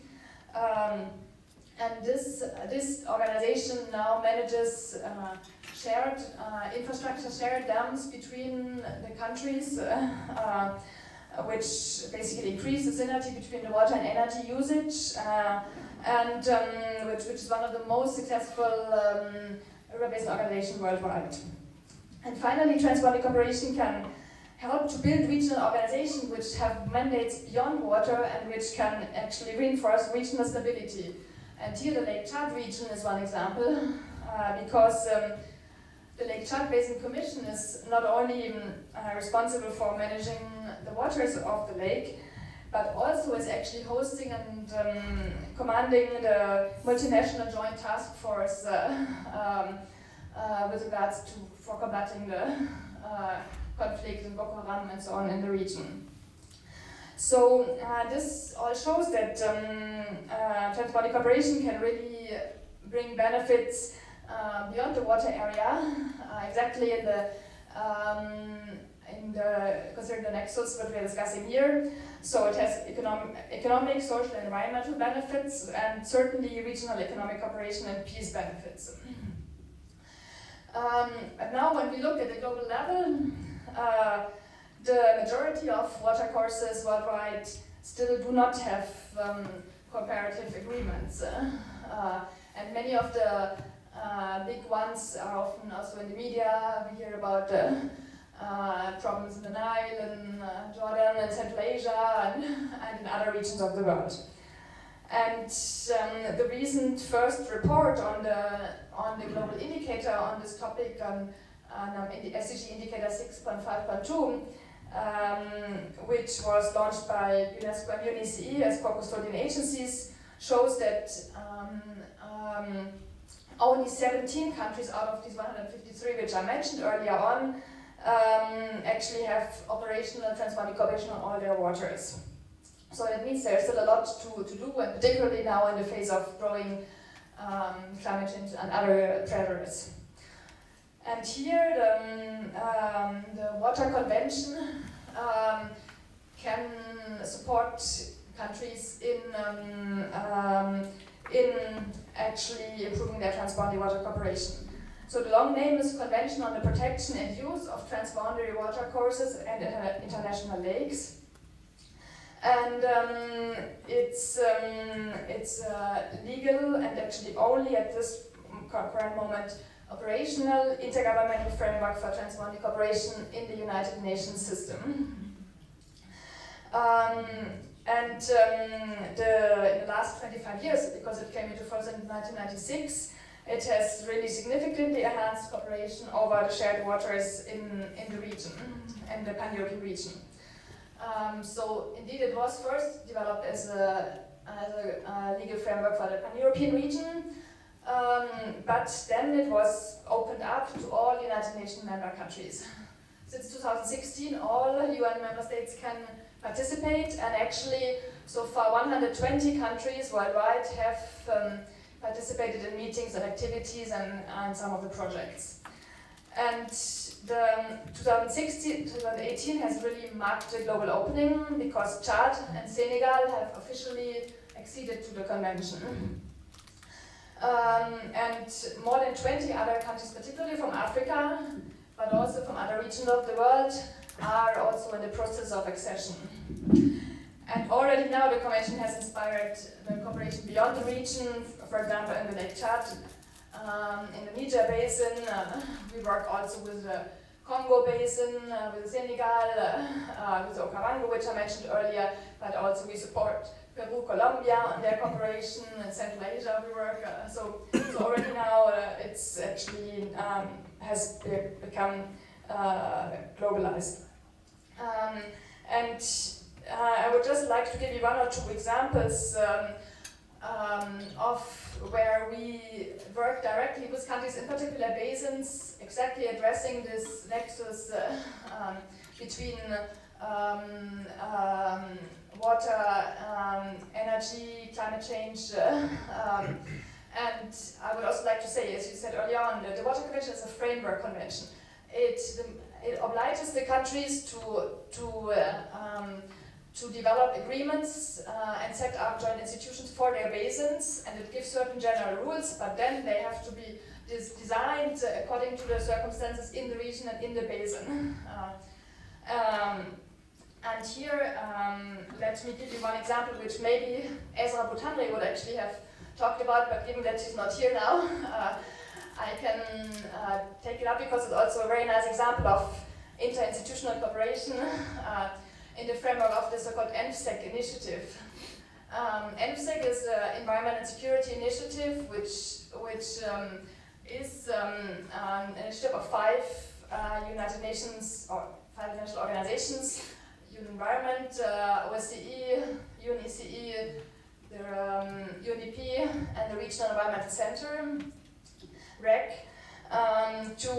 which exactly aims to help them to prevent conflicts, address this nexus in shared ecosystems, water, but also beyond, and also on mountains, on many other areas. And one of these basins where UNECE, OSCE, and also to some extent UNI Environment have worked in is the Dniester Basin, which is shared between Ukraine and the Republic of Moldova, and which includes the breakaway region of Transnistria also. So in this basin, there are the Dniester Basin is a major, actually most important basin for the downstream Moldova, and also obviously important for Ukraine, but it suffers under numerous pressures such as increased variability due to increased agricultural usage, increased pollution, but also due to climate change impacts, increased flooding, but also in the summer months, increasing drought. So UNECE and OSCE and Environment over a process of the last 10 years have worked with these countries to exactly bring them together first at a more stakeholder level, then more political level, looking at other sectors, doing a lot of community work involving education, working with children in children contests, in youth expeditions, also bringing together the sanitary and epidemiological services, the fisheries, so a very long-term political, first like stakeholder and then more political process, which has then led to finally development of a transboundary agreement, which was signed in 2012 and finally came into force in 2017. And now this IESTA is managed through a transboundary commission. And it has also brought in different sectors, particularly the water and energy, the hydropower, and we have also helped them to develop a transboundary climate change adaptation strategy, one of the first in the world. And then, and as we say now, the countries are actually still with external support, but managing most of the work themselves. So through the work of international organizations, we have helped the countries also to include the Transnistria region in the cooperation. And this shows how cooperation in technical areas can also support peace building and more broadly. Finally, maybe just to conclude, so this is just one of many examples which we could give, and I don't have now time to go into detail, but I think it shows that even up to today, cooperation and conflict actually coexist, and maybe that's something we can also discuss a bit more in the next hour, and how to make sure that the cooperation side prevails over the conflict side. And also it shows the role of different actors, such as legal frameworks, such as the Water Convention, and the role of cooperation with other organizations, which I mentioned, but also I haven't talked so much about NGOs, academia, and so on and so forth. So I could have spoken much more about many other areas in water and how we work on water and climate and so on and so forth more broadly. But this is just to give you some introduction, and I'm happy to answer any questions afterwards. Thank you very much, Sanja. David. That's dramatic. Hi everyone, I'm David Jensen from UN Environment. I wanted to just start by getting a sense on who we have in the audience today, so that I sort of can know sort of which communities I'm speaking to and we're speaking to as we answer questions. So if I could just ask for the show of hands, generally speaking, who in the audience would kind of self-identify as coming from the environment, natural resource, climate change world? Just show of hands. Oh, so maybe like 20, 25%. And who is more on the hard security, peace and security side of this equation? Hands up high so I can see here. It's not fair. Okay, so what are the other, if you could just shout out, what are the two other communities I've missed?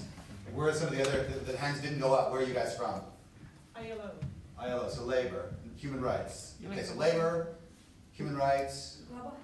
Global health, okay, I'm just curious as to like, who is attracted to this particular event? And I guess the next question is really, I mean, in your own experiences, do you see the movement that has happened over the last 10 years in these two issues coming together and getting much more political weight and importance? I mean, have you seen that in your respective careers and across your work?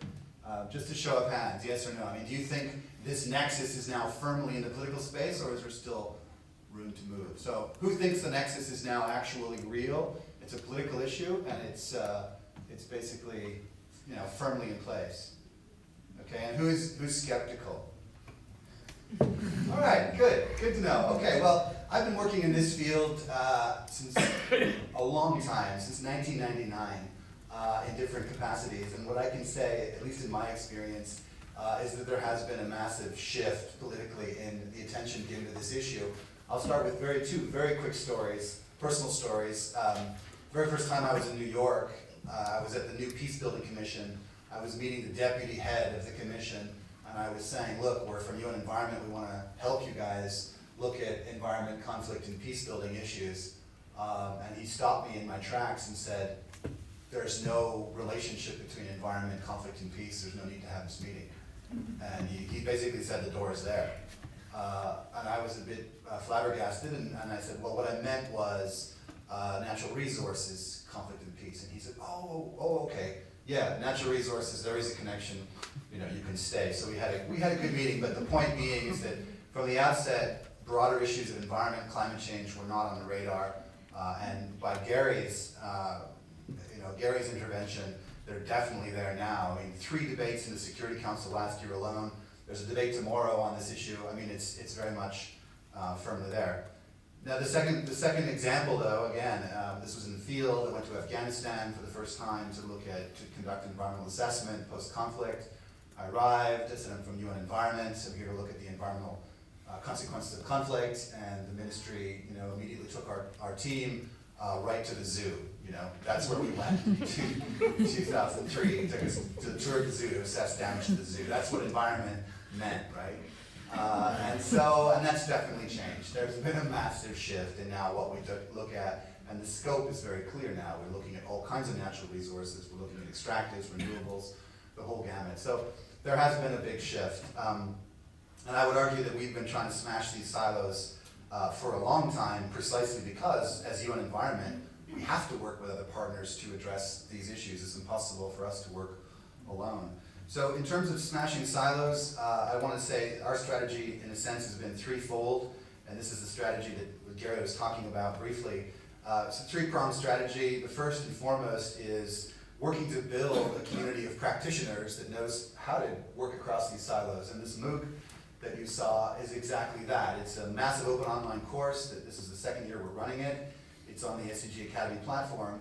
But what's really interesting about this course is last year we attracted 10,000 people for 8 weeks into this course from 170 countries and from just about every kind of community discipline you can imagine. So we had peace and security, engineers, environment. We had the whole gamut of sectors, and it was an amazing opportunity to watch people interact from across disciplines. And that was really powerful. And not only that, but we had about 10% from government, 15% from the private sector, 20% from academia. So we were also using this as a way to cross-cut different kinds of communities. So I found that to be a really powerful way of breaking the silo. You could see it online in real time when all these 10,000 people were interacting in these groups. You could see the silos smashing, and we were basically, in a sense, trying to build this new community of practitioners that knew how to think differently.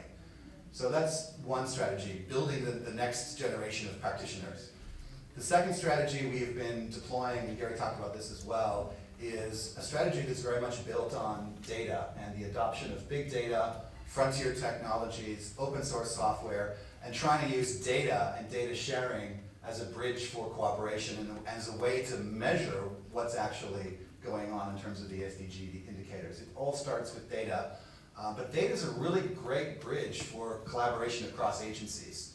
The moment you start sharing data and basically looking at what the priorities are, you'd be very surprised how often it leads to much more collaboration. So we've been using data as a gateway to collaboration, and we've seen it very effectively. Now, MapX, Gary mentioned, is the platform we've been building to aggregate data and to really try to build a UN ecosystem of open data, open algorithms, open source software, so that we can harness the data, analyze it, and then start deploying it in our country operations, and giving it and making it an open public good for stakeholders that need access to this kind of data. So a data-driven approach has been our second prong. And the third prong is actually in the field. It's basically developing joint programs that deal with Nexus issues. So for example, we have a fantastic collaboration with UNDP, the Peace Building Commission Support Office, UN Women, on women, natural resources, and peace building. And this is inherently a nexus issue where we're trying to basically use natural resources as an empowering point for women in 3 different ways, as an entry point for their engagement in conflict prevention and mediation, as an entry point for their engagement in decision making, and as an entry point for their engagement in economic empowerment. So using natural resources as an entry point for those 3.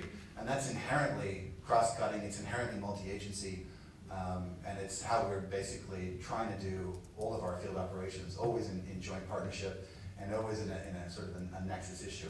And this, the point another panelist mentioned, all of our programs, in addition to having sort of a multi-agency flavor, they're always looking at a combination of 3 things. They're always tackling the governance challenges, they're always tackling the livelihood dimension, and they're always tackling the natural resource management dimension.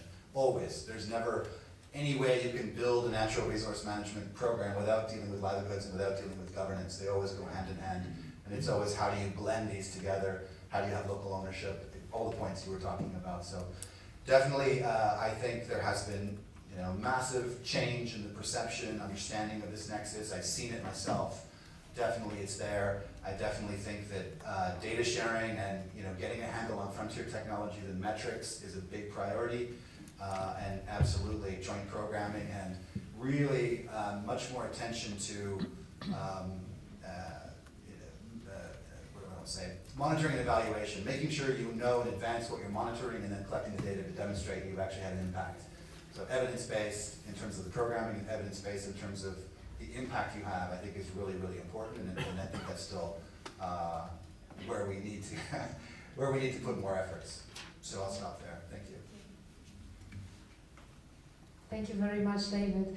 Before we go to questions, I would like to ask representatives of other organizations if they would like to take the floor and contribute their perspective. Yes? Thank you so much. Hi everyone, my name is Jenna Dawson-Faber and I'm the person that Gary talked about. I work at the UN Office on Drugs and Crime, and I'm the program manager for our global program to combat wildlife and forest crime. So I just wanted to also raise an additional angle to the nexus between environment, peace and security, and that's the illegal trade and the illegal exploitation of resources and the poaching and the illicit markets.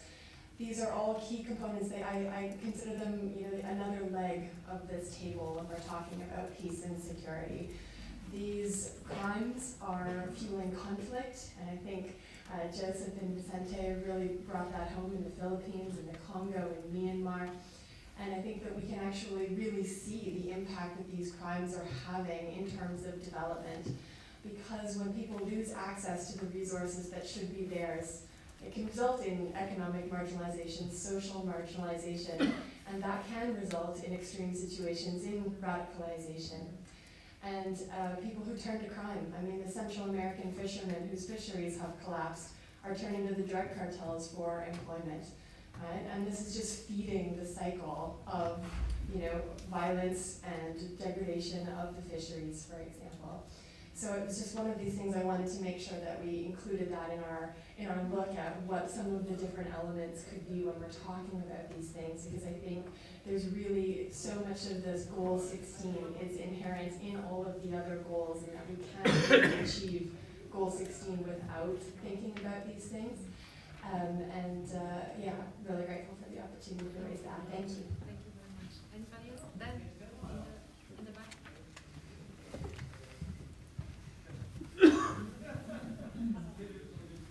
Hello, thank you. My name is Ben Schechter. I'm the focal point on climate change at the Office of the UN High Commissioner for Human Rights.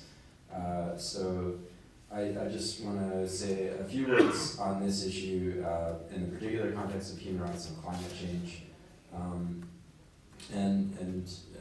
Starting with the fact that environmental degradation affects the enjoyment of a wide variety of rights.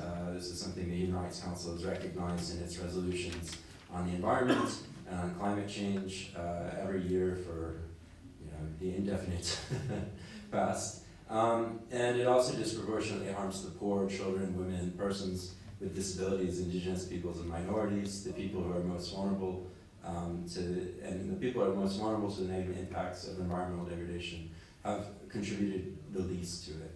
And this has clear implications for human security. Taking climate change as an example, given that's the area I work primarily in, you have over 20 million people displaced internally, just internally, each year by climate and weather-related factors. Climate change is increasingly recognized as a national security risk, for example, by the Pentagon and Australia's Parliament.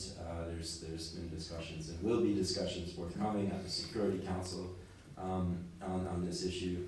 And there's been studies linking droughts with the Syrian civil war and conflicts in the Sahel. These were things which were raised earlier. So there's clear linkages, and the human rights-based approach gives us some ideas about how to address these issues, and thinking about this as a peace, security, environment nexus also gives us some ideas about how to address these issues.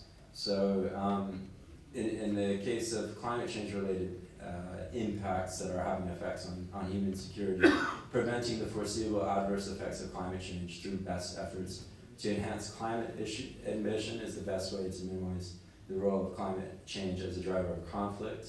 And climate action should be informed by states' obligations to respect, protect, and fulfill human rights for all persons.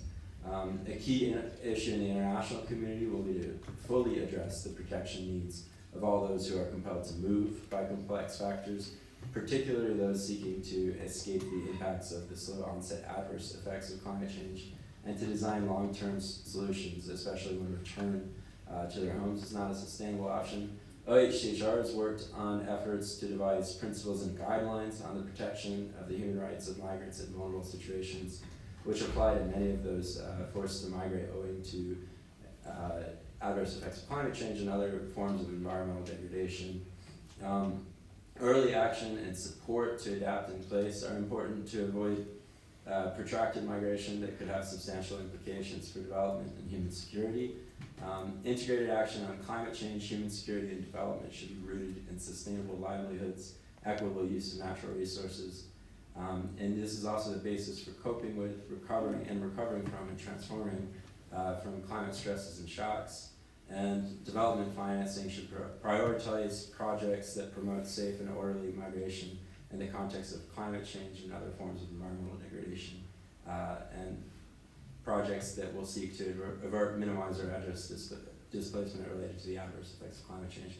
Now, obviously, climate and displacement are the only things we're talking about here, but a lot of what I said applies throughout and across the spectrum. So I wanted to just highlight that specific example, but really what we see as critical is applying the human rights-based approach to this context.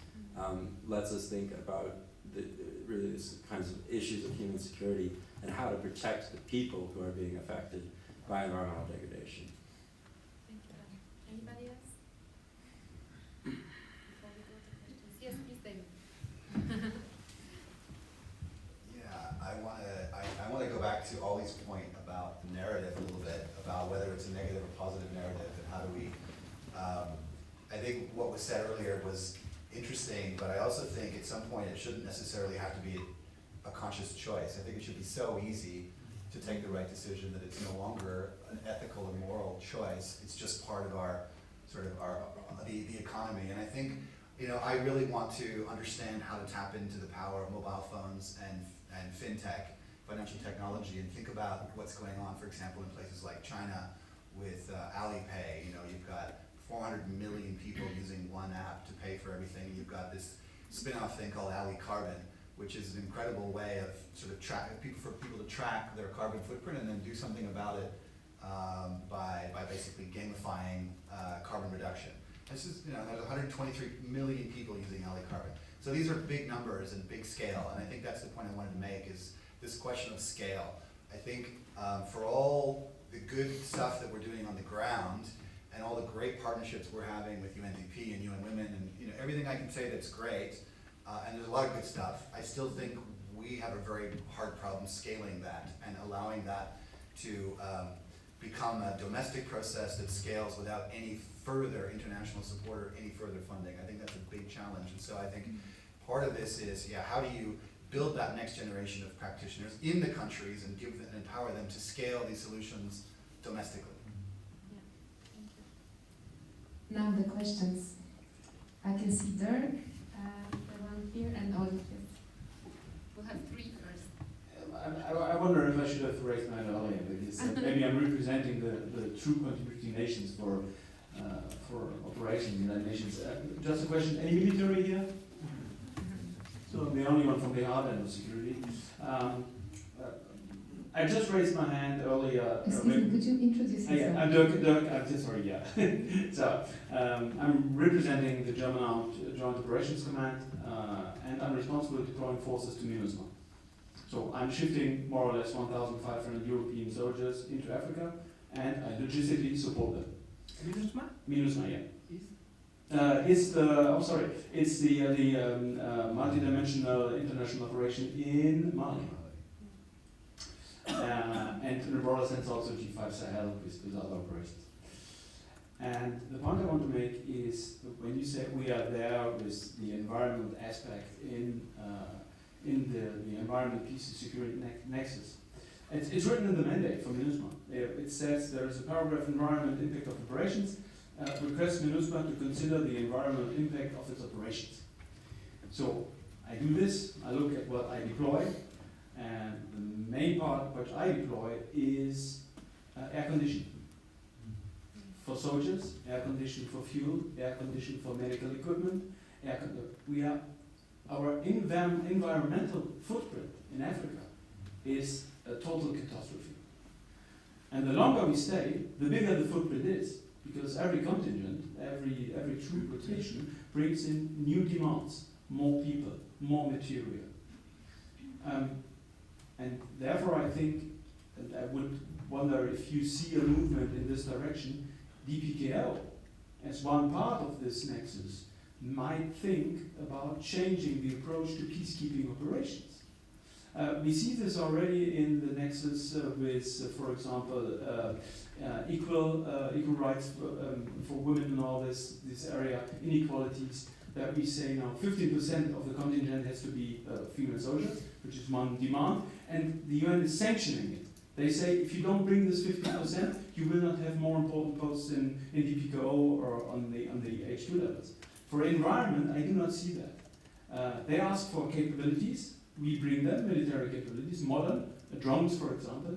Drones have a very, very bad environmental footprint because you need specialized personnel, they have special demands, they are rotating very often. So we are increasing flight operations in the area in an amount where tons of material and personnel we are shifting through. So I wonder if you can imagine that DPKO is maybe thinking about how they can change their approach to peacekeeping operations.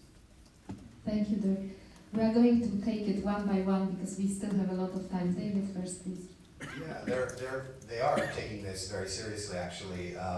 The Department for Field Support, the DFS, the operational side of DPKO, I mean, they started a number of years ago with the adoption of this environmental policy. Okay, so that was step one. They then created a partnership with UNEP and DFS to operationalize that. And so what's happening right now is they're providing around $7 million per 2 years to basically try to green the blue helmets. So what we've created is a cell of about 7 experts who can be deployed to the missions to provide advice on procurement of air conditioning or procurement of whatever, and how they can minimize their environmental footprint. So I'd say at the policy level, yes, there's new policy. They're trying to operationalize it. The key, though, is making it a requirement of all the troop contributing countries and putting the standards in place that you have to follow. And that gets political. It gets political because procurement ultimately and how that money is spent is political, and which countries are benefiting and which are losing out. And if you have very high standards for green tech, that gives some countries market access that others don't.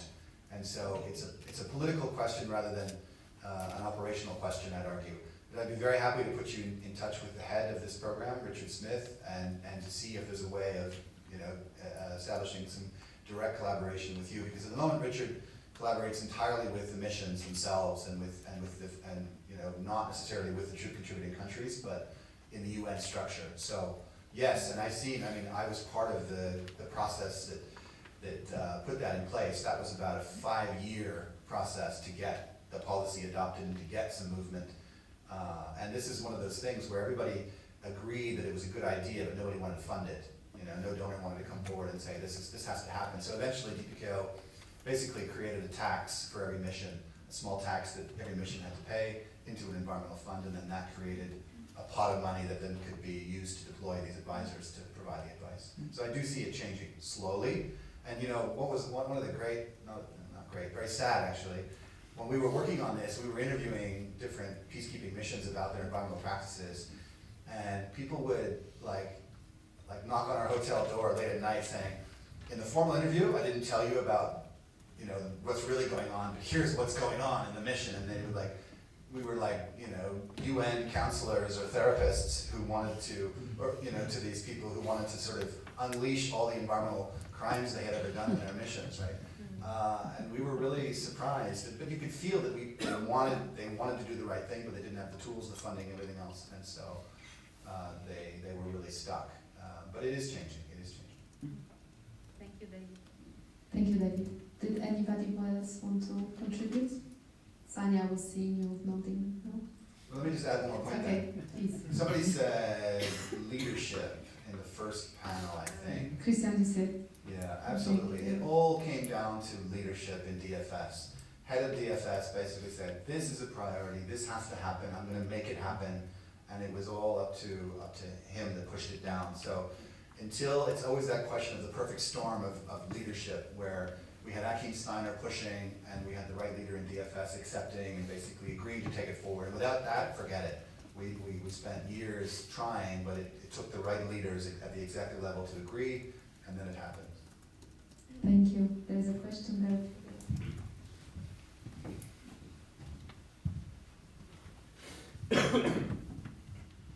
Thank you very much. Yves Lador from Earth Justice, and thank you very much for having this discussion, and these Nexus dialogue are really very rich and very interesting. A bit continuing on what the dialogue that just started, because you've mentioned that some of the difficulties are getting political. I think I would see 3 types of nexus, and that's why I'm more on the skeptical side. Because indeed, in the example that you have given, and they were really very good example and very forward-looking, but there are examples which are happening at the field. Anyway, I think in order to do a successful Nexus initiative, you have to stay below the radar screen of power struggles, power issues. And exactly what you said before. Well, we were able to do this, but it goes up to the level that, oops, when it becomes political, then we retreat. So indeed, as long as you stay below the radar screen of big power issues, then of course you might have some possibilities to do Nexus things, go beyond the silos and so on. Once you get into the real political hard stuff, then it changes. There has been, though, some improvements at some level, more systematic levels, where at least from one field to another there has been importation. It's not a nexus, but at least you take some ideas from one side to the other. We have seen this, for example, between the human rights sector and the environmental sector, where new human rights treaties have imported human rights practice, for example, giving the possibility for people to have direct access to remedies or to treaty bodies. You have this with the Aarhus Convention, you have this also with the London Protocol on Water and Health and so on. We've seen that actually happening in Geneva. Unfortunately, the Water Convention did not. I mean, the parties refused to do that, so it's a clear will that the parties did not want that the Water Convention would do such an import. But we see this in different spheres. We saw that also with the Paris Agreement, in what was imported in the preamble, we have strong human rights language. But I think once it gets to something more stronger, we are facing, and we see that almost every week here in Geneva, that some states are clearly, strongly, and actively against Nexus, against connections. I mean, I can list you a whole series of dialogues which happen in the field with human rights bodies, where states ask and clearly said to experts, you are not allowed to raise this question. This question belongs to climate change. This question belongs to environment. We're here only to talk about human rights. Even though, it's so obvious that you have a human rights violation linked to environmental issue. No, state, sorry, you're going beyond your mandate. We stop it here. Now, and we see that very actively. And naturally, if ever there was a real will in this field, in the international community, we will have a World International Environmental Organization. We're not going to have it tomorrow, we're not going to have it the day tomorrow. States don't want it. Because, of course, it would clearly show that, to a large extent, they don't deliver. A state alone cannot deliver. A state alone cannot deliver on climate change, on migration, and on many, many, many issues. And they don't want this to be seen because, of course, it touches the legitimacy. And we see that again and again in many of the discussions. So I have one question, because it is interesting indeed to see this issue of environment starting to get into the Security Council. Do you think, or any of you see possibilities there, because here we are in a big power struggle, that there could be, from these discussions at the Security Council level, openings, possibilities that could perhaps slowly trickle down, which would give another impulse once we get into the real political field, where again I say we have clear actors who say, no, we don't want to have a good and safe and coherent management of the planet, because it would in a way damage our own sovereignty or our own power. And we see that more and more today. Thank you very much. Very important question. Who would like to? I can see David. Anybody else? I've been talking too much. Joseph, please. Thank you. I think this is very, very relevant point raised, because it's true that there is also this other way of looking at things, and there is a sort of sailing in certain transformations. And therefore, leadership is important, but sometimes it's not the whole equation. So I would like to use what you say from an anarchist point of view and say that precisely sometimes the kind of nexus done more at the grassroots with programs at national level, opening policy dialogues, as I was in a snapshot showing in DRC or in Colombia, can create a critical mass through time. But this might take a generation in which actually leadership will be forced to change. So yes, we have cases in which leadership has a vision and wants to drive change, but very often we have this situation in which certain states don't want to enter the equation. And it's precisely through programs and initiatives that try to do the connection in a very shadow diplomatic way that we can create this critical mass in which at some point the leaders are obliged to follow track, because there has been sort of new elements in society, new ideas in the public administrations that are moving on. And it's like a plane that is already in the runaway. You cannot stop it. You have to live with it. There will be resistance, but this critical mass. So I think it's very interesting to see these different ways of bringing societal change. And this is why this nexus sometimes we need to articulate in the ground through policy dialogues, trying to work with ministries, trying to work with civil society partners that want to do changes. And linking at that, I would like to provide another example of another area in which we are also working and trying to support, which is the whole environmental compliance of the global trade system. Increasingly, there are certain companies that want to engage in what we could call green supply chains or green commodities. They are thinking about helping establish or connecting to what a new concept that now is emerging, which is sustainable jurisdictions, which means that territories that will comply to basic social and environmental standards, in which big transnational companies will have long-term contracts to supply cocoa, to supply soya, etc. There's a movement in that direction. It's a timid movement. The problem that happens is that many other countries that are big purchasers of commodities, as you said, they don't want to enter this game. But there is a game change in the process. There are some transnational companies that want to start having this sort of contracts. There are certain countries that are thinking about sustainable jurisdictions. There are governors' forums that are dealing with forest and zero deforestation supply chains. So there's a movement growing, and this movement can create this critical mass. Still, skepticism needs to be there to allow us to question whether we are too excited about things and we are not getting the scale needed. Because the question is about the scale. But I think that the crafting these sort of partnerships, which are very unusual partnerships, private sector supply chains with governors in certain states or decentralized units that are committed, putting governments to discuss with indigenous peoples. I didn't mention that in DRC there is a draft law on indigenous peoples in the parliament. Well, now it's still waiting because the last 2 years DRC, as you know, has been a little bit more imbalanced politically. Well, when I started to work on forest governance and rights issues in DRC, and that was not that long ago, not even 10 years ago, 8 years ago, the government was telling us in public meetings, don't talk about indigenous peoples, we are all indigenous here. That was the official language telling to us. So there are process of building critical mass. Now there is a draft law on indigenous peoples in parliament. It took 6, 7, 8 years. It was a sort of side process. And of course we had to navigate not putting too much in the forefront. So indigenous peoples wanted to do a lot of advocacy and outreach about that. We say, no, you need to channel this quietly, step by step, because if you go too fast, then, as exactly you say, management will kill you. So it's about getting this sort of unusual partnerships. And I think this is the beauty of this concept of Nexus, of connecting things that are unusual, sometimes from the top down, but sometimes in this sort of anarchist way, under the radar, trying to connect actors, trying to think through, and building silently a critical mass that at some point can be transformational. So we need to have this sort of mix of strategies to catalyze changes in countries. Thank you. There's Vicente, and then everybody wants to speak. So Vicente, please.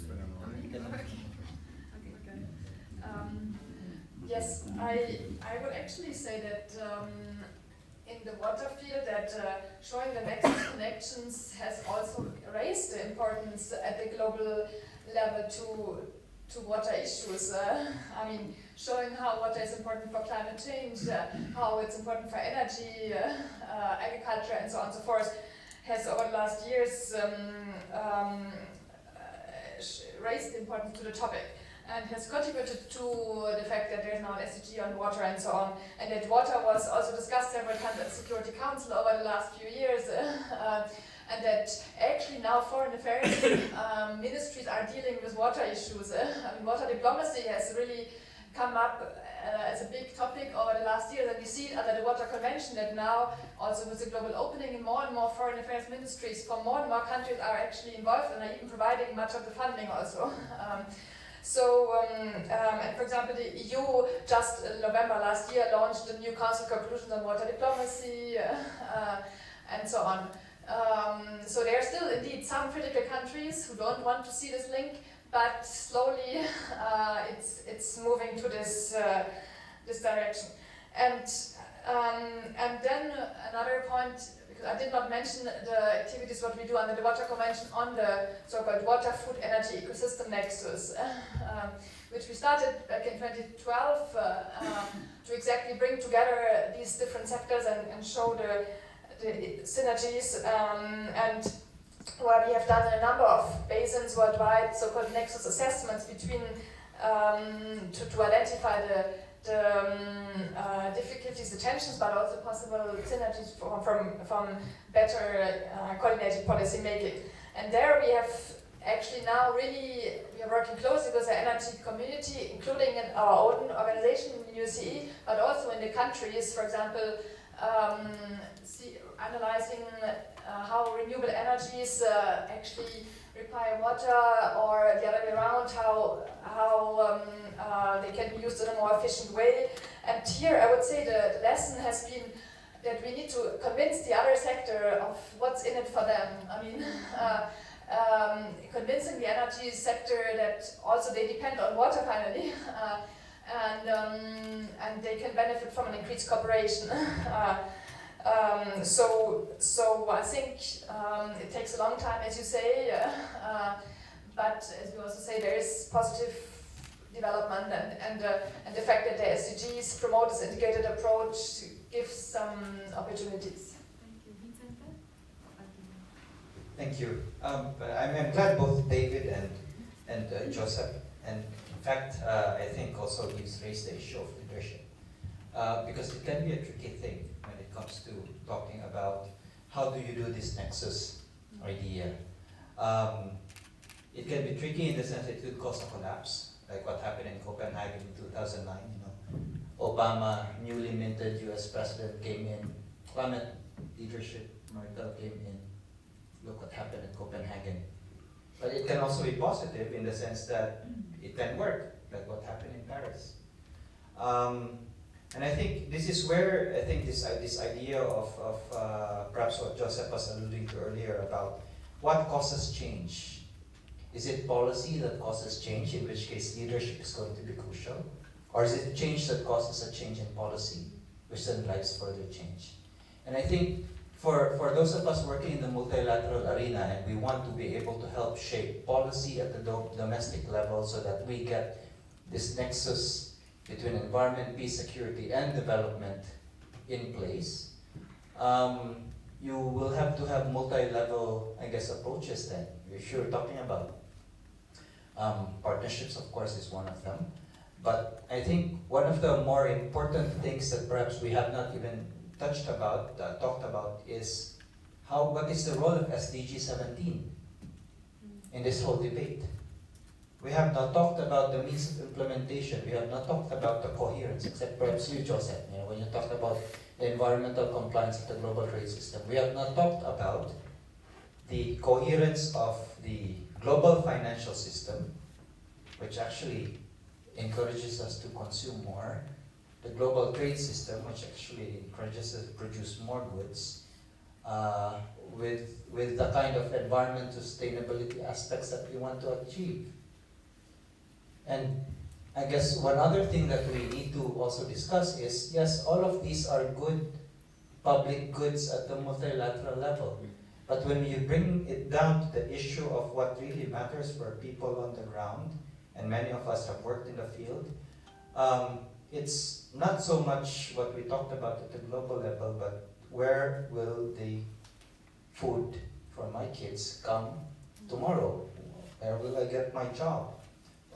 How am I going to earn income? And I think at the very basic level, we therefore want to talk about this nexus. We have to answer that fundamental human question of how am I going to survive tomorrow? And that applies actually, and this is where this idea of what kind of discount rate do you put for the future? For many developing countries, you talk about the discount rate that is actually very, very focused on the nearness of the future, rather than the farness of the future. Whereas for many of us who might live in developed countries and live developed country lives, what happens 10, 15 years from now is going to be very important, because we can see ourselves living in that year. But when you're in a developing country context, least developed country or middle income country like mine, in many cases, if you're poor, you cannot think about, okay, what my life will be like in 15 years. So that question has to be answered if we want to put in change, right? And so this goes then to the question of scaling up. Perhaps the Chinese government, for example, might have answered the question of scaling up because they have been able to create a political system which allows them to match some of the economic imperatives that they have with some of the political imperatives that they have with some of the environmental imperatives that they have. That system might work for them. We don't know. Will it work long term? We don't know. But for now, we think it works because we see it working. And China is one of those countries that are on track to achieve their nationally determined contribution for 2020 before 2020. Right? Same thing with India. But the Chinese model might not work for other developing countries. Most likely not. It will not work for the EU. Most likely. And so the question then is, the scaling up has to be done from a national level focus, because that's the only realistic way that you can create policy change that actually works. Which means that, going back again to what Joseph was saying, the discussion has to be with the people who are in the national government, and in order to convince them that yes, this works in the interest of your people in the future. Whether that future is 2 years from now, 5 years from now, in the next election cycle, or 10, 15 years from now. So perhaps that's where this whole nexus idea really has to be focused on. What happens on the ground, rather than us talking about how do we get the kind of multilateral narrative that this nexus is important, right? I mean, it's important, but on the ground it might not be, because the important thing for the people that we are trying to serve, you know, which are the poor of the world, is where will my next meal come from? And we have to answer that question if we want to be fair to them. Thank you, Vincent. David?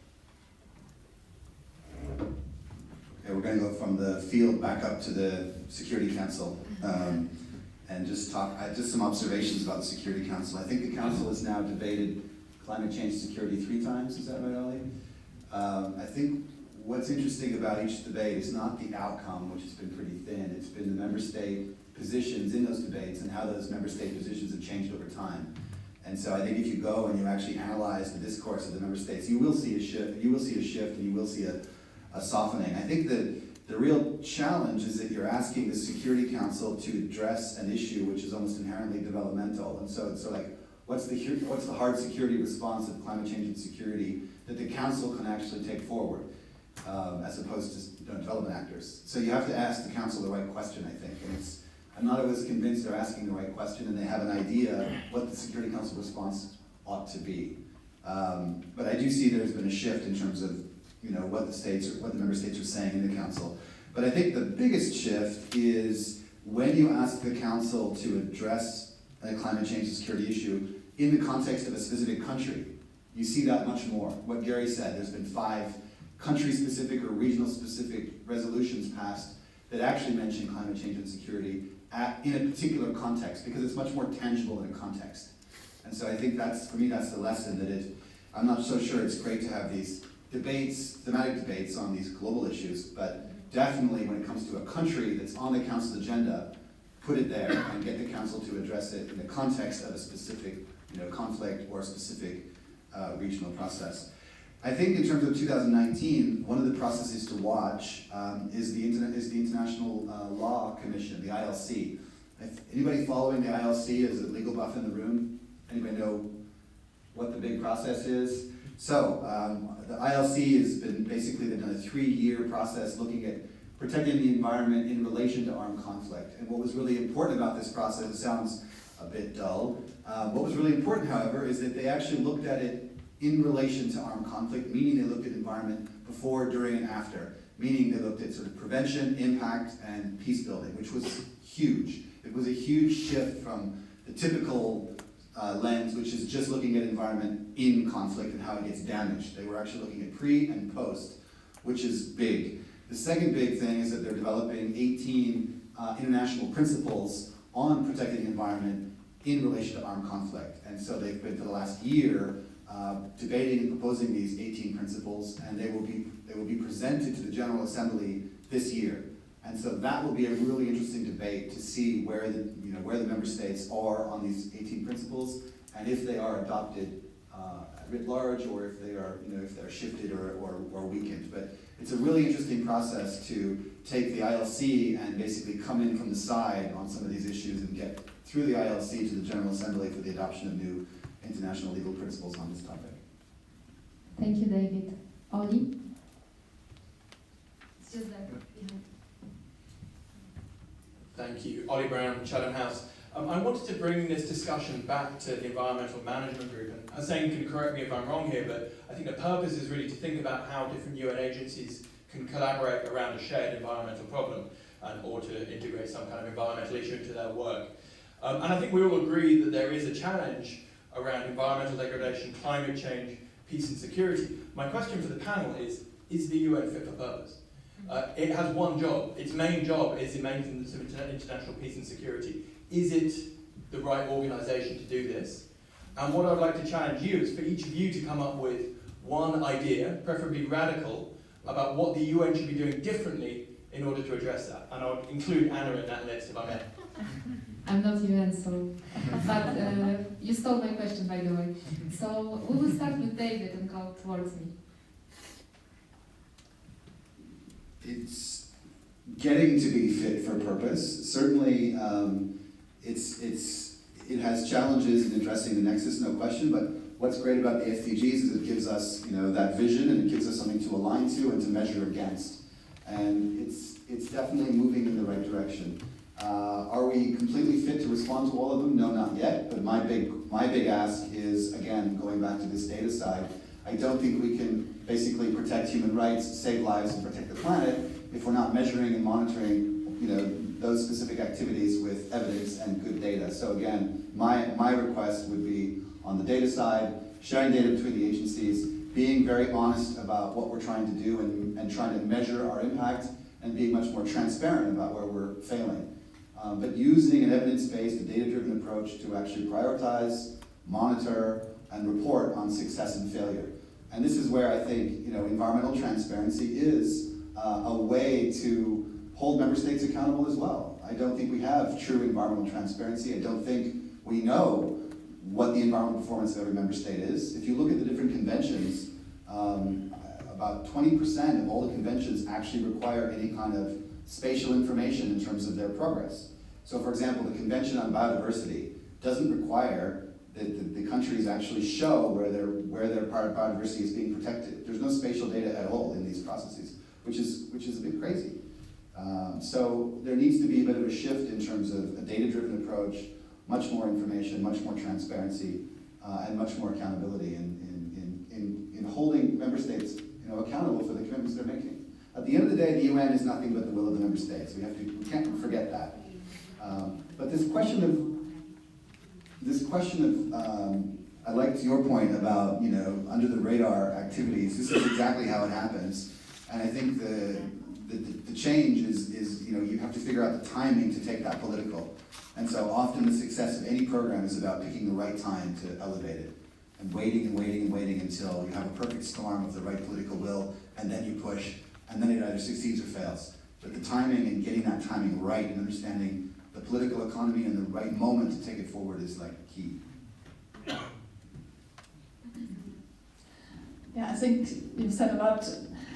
I think we should have all the obligation that in all our activities we have to cooperate with other agencies, because in each of them there is an occasion to doing it, and some of us are doing it, but not yet enough, I believe, to, as you say, share openly. Also for us when we work in countries, but on the other hand being in Geneva and so on, that we always link up with the local organizations, which we personally haven't done enough, but we started doing, and I think it should be really for all of us change. And it's unfortunate that such joint initiatives, as I mentioned earlier, like the AMSEC, which was actually one bringing together the different UN nations, is actually dying. So it's not such a good sign. On the other hand, there are other, like UN Water, UN Energy, which are bringing together UN agencies, but not really at operational level. So these are a few ideas, but it will be a long way to go. Thanks, Oli, for that question. I agree with David. It's not yet fit for purpose, but it's getting there. And the way of getting there, I think now in a context where a lot of things are changing, is for the UN to actually listen more to the member states, especially the developing countries. And the reason I'm saying that is because there are two things that the UN has going for it. One is that there is a huge credibility advantage when you go into a country and say, I am from the United Nations, here are my ideas. In many cases, national policymakers will come in and look at you and say, oh my goodness, you're from the UN. You must be really smart. Right? The other big factor that the UN has going for it is that it has a huge geographical reach. And you can do many things with that, right? No other agency, except perhaps the World Bank, might have that kind of geographical reach that the United Nations has. So those two big factors go into making the United Nations a long step towards becoming fit for the purpose in doing all of these Nexus things. But at the same time, I think, and perhaps this might be a big ask for those of us, and the South Centre is not part of the UN, first of all, so we don't have that issue, is that we have to be extremely careful in a context where we are at this historical juncture, where many developing countries are also now actually starting to question the old models of how development has been undertaken. And so if UN agencies go in and talk about this Nexus idea using, say, old models of, you know, or models of, you know, private sector partnership and things like that, which might not fit with how the recipients or the beneficiaries of that kind of thinking might feel is not appropriate to their conditions, then you know the UN will have frittered away those two factors that I was mentioning. But that I'm saying it's a big ask, because all too often many of us who work in the multilateral arena often tend to come in thinking that we have the big ideas because we work at the multilateral arena, when in fact perhaps the big ideas are coming from those that live day to day with the problems that we are trying to address. And so, and this is often quite a lot of times something that I have heard over and over again from our own constituency when they talk about the UN. You know, when they talk about, you know, working with UNDP or UNEP, you know, I mean, you're not the worst. The worst are when they talk about the World Bank and IMF. I mean, those are really. Can I add a point? Are you finished, or can I add a point? Yeah. So just wanted to wrap that up in a sense that, you know, it's really important, because those two advantages which the UN has going for it can be easily dismantled when you come in strongly, and then you know the beneficiaries feel that they are being talked to instead of talked with. Maybe that's my point. If I could just jump in with the third point. Yeah. The third point that I think is underutilized is the convening power we have in countries, and in particular giving stakeholders a voice who wouldn't normally be at the political table, and making sure that you basically use that convening power to get the right mix of people around the table to come up with, you know, the future vision, because that's the role that I see us playing more often than not, is making sure that if we convene, you know, as the UN, the wider UN, making sure that the environmental stakeholders are at that table and giving them a voice in the process. And I think it's the convening power, and I think then finding a way to leverage and build on and empower grassroots organizations in these countries to take these issues forward. It's not the UN that takes any of this forward. You know, it's national actors. And so how do we empower and really enable them to do that? Thank you. Joseph? Thank you very much. A very interesting question and provocative too. I think in the last 25 years there has been such a volume of change and transformations and unexpected things in the world that no organization is fit for purpose. Not private sector, no company, no government can really handle the complexities that we face. I think up to the 90s, let's say the collective vision was a little bit more structural, so it was easier to classify and to address problems. Nowadays, we have a lot of things changing, from technology to new geopolitical emergencies, changes in trade, etc. And at the same time, we have a much more diverse and plural way of looking at things, which is also interesting, but it makes it more complicated to deal with the problem. So no organization, no institution, I think, is fit for purpose, but I think it's very important. All organizations, government, companies are trying to understand the world and evolve and adapt and be meaningful, and I think this is something to be noted. So the UN is trying to do this reform, and I think that the critical thing, trying to respond to your question, what should be the innovative thing to do? I think the big thing, and I think my colleagues were saying already, is that the UN is not anymore the holder of the development policy and development change. Now, many countries, they will have, just in their public administration, much more experts on any domain that the UN might have. Not to mention think tanks, NGOs, even companies, they have experts on many topics. So I think that the transition we need to do in the UN, and hopefully we are going to succeed in doing this fit for purpose evolution, is to change to become this kind of platforms, these kind of bridges. In a way, as David mentioned, and I think Vincent also was mentioning, trying to be the conveners of odd friends, odd stakeholders that usually will not be able to see, will not have the trust to sit together and talk, that we know that they need to sit to deal with things and bring the changes.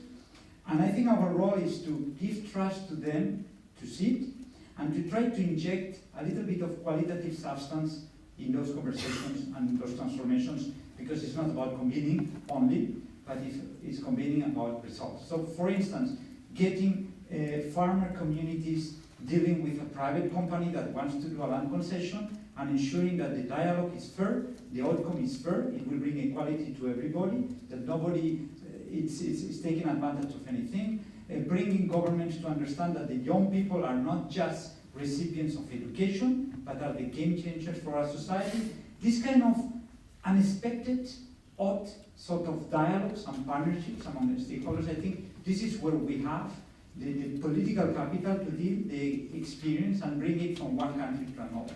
So becoming more a platform for unusual conversations, unusual partnerships, and I like the concept of partnership because it's not just about dialogue, it's about dialogue that builds something different that will last for time. Because I think the transformations, we need a generation to nurture things. That's the difference from the past. In the past, in 3-4 years, you could solve a problem. Nowadays, most of those structural problems we face need a generation. So they need to be nurtured through a long time. And neighbor governments that follow electoral cycles, not the UN that we follow project cycles, are fit for nurturing systematically and through a long time these sort of transformations, partnerships, dialogue, ensuring there is trust, ensuring there is sufficient substance, ensuring that the outcome is fair enough, and bringing this sort of monitoring mechanism to not only to monitor the effectiveness of those changes, but to be able to capture the lessons so other countries can come into it. And I think the South Centre does a great role in putting developing countries together to learn from each other and to ensure that good lessons are rapidly transferred. Sometimes the UN is a little bit more heavy in transferring lessons. So doing this sort of partnership so new ideas can move fast. Oh, I need to answer, right? I'm not from the UN, so I don't really have the insider's view, but from looking from the outside and from the conversations we have in the classrooms at the GCSP, and especially with groups like Derek was in, where you have, pure realists in the room, and, multilateralism is not really the best option. I would have 3 points. First is what David said about the, UN is just as good as its member states, and me coming originally from Poland, it's quite interesting when I was observing, the coal expo in Poland and how, it wasn't really at all in line with, with what's happening. So, there's a real challenge there to kind of put everybody on the same boat, even though we are on the same boat, and I just don't understand how people don't understand it. Second thing is the communication, is what Joseph just said, is about also integrating all these voices that are not really heard, because we are speaking here in this very nice environment, in a developed country, talking about multilateralism, but when I go to my home country in Poland, when I talk about SDGs, people don't know what I'm talking about, So it's also a question of how, kind of like UNPR, how do you sell it to people, how do you tell them, how will it help you survive, and in Poland maybe it's not a question of survival, but there is something there that you really have to think about and kind of think about creatively about how to communicate all these ideas, these nexuses. And last but not least, and this is, I don't want to gloom and doom, but there is this sense of urgency, UNF IPCC report, 1.5 degrees warming, it tells us that we basically have 12 years to react, and it's, depending on the country, it can be 3 election cycles. I don't see really how, how this urgency can be addressed, because we are talking here about these programs and, how they're going to go forward. And, we need time, we need to, do the shadow programming to maybe convince some, great powers, but actually we don't have time to do this, so it's really, I'm naturally an optimist, but I'm kind of worried. So this is my piece, and now a question.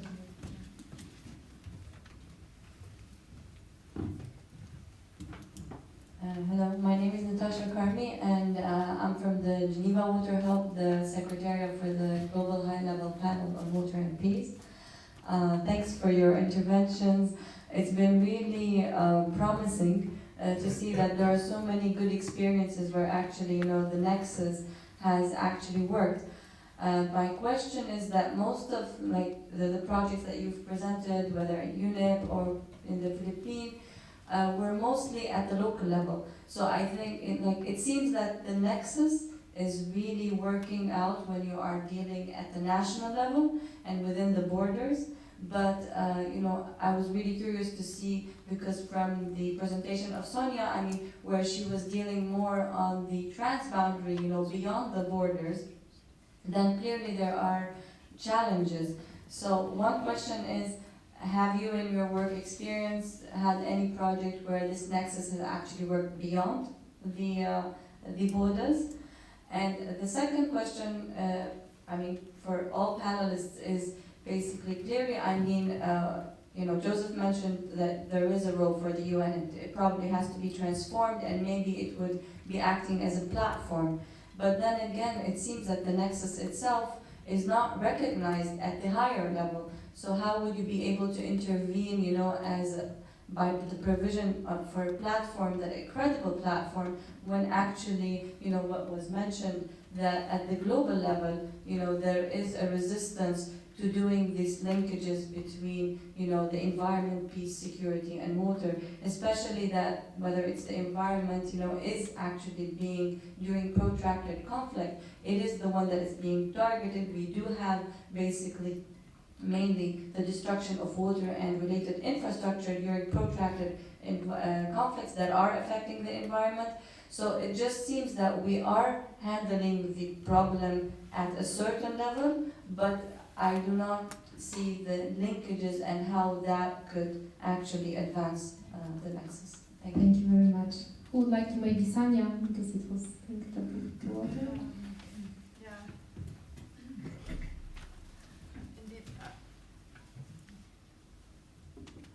Yes, so absolutely. I think the more you go beyond the border, the more difficult it gets, because then there are issues of sovereignty, countries, different national policy, which I don't want to change, and there are, I think there are few examples, but there are not so many so far. Some in the developed world, and particularly if you look only at some of the Nexus aspects like water, energy, or water, food, but the whole Nexus aspect together, I think it exists not really much so far. Finland, Russia, where they share actually during flood situation, water and energy, and compensate each other. Then, example in Central Asia, on the Chala's Commission in Kazan and Kyrgyzstan, where they, as you certainly also know, where they also work on the infrastructure. Some examples where we've worked also in post-conflict regions, or conflict region between Afghanistan, Tajikistan, bring them together to work on exchange of data first, and then from there scaling up, involving other sectors. Another example which I didn't mention, between Belarus and Lithuania on the Neman Basin, where we also brought together the countries, but as I say, it's a long process, and maybe it's interesting to hear also from you whether in your areas. And I think what's interesting also to see at the local level there, because there are some communities which cooperate across borders. Maybe not at the national, but at the localized transboundary level. In Central America, for example, some very interesting project from ICN and others, which maybe can bring some lessons. And this can also be the hope, in my view, on the Jordan River Basin, where we also see at the community level cooperation, and which will hopefully eventually spill over to the national level. But yeah, it's a long process. Maybe some other colleagues have also some ideas. To make 2 points. First, I want to go back to the last question, just on your point about process. I love what you said, and I think, though, I want to reflect on my own experience. The hardest thing I've ever had to fundraise was money for mediation, environmental mediation. Because it ebbs and flows, because it's not predictable, because it doesn't necessarily leave tangible outcomes and sellable deliverables, it's really hard to fundraise. And so, while I love what you said about process and platform, we need the donor community to also change its expectations about what it wants to see us deliver. Because the donors also, you know, they're politicians and they want to be able to argue for deliverables and outputs and things that are tangible and physical. And so there needs to be that shift as well before we get into that platform mode. So that was one point. I agree with it, but we also need to, the donors need to shift in how they provide support and what are the indicators of success, because the platform and the process indicators are hard to measure. And so that's one point.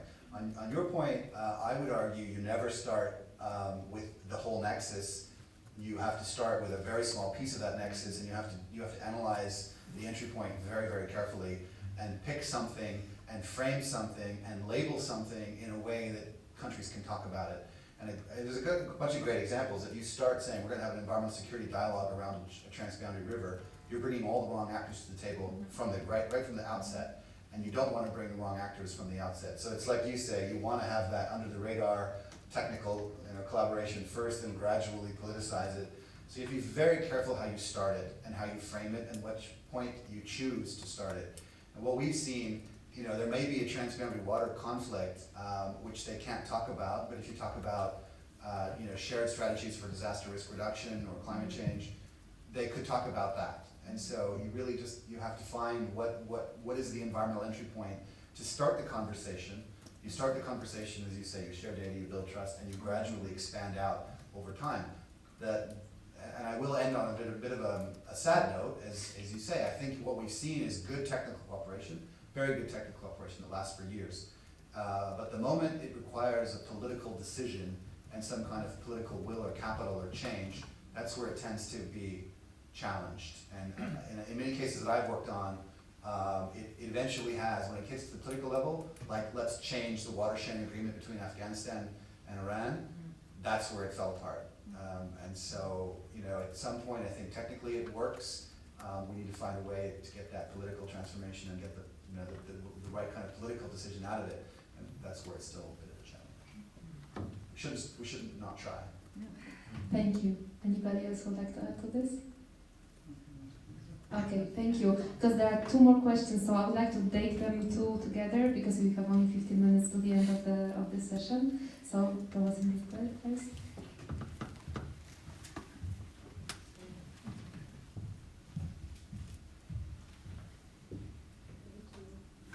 Hi, Inga Peterson, also with UN Environment here in Geneva. I just want to get back to the point of how to make change happen. And we've talked a lot about how important leadership is at the national level, at the multilateral level.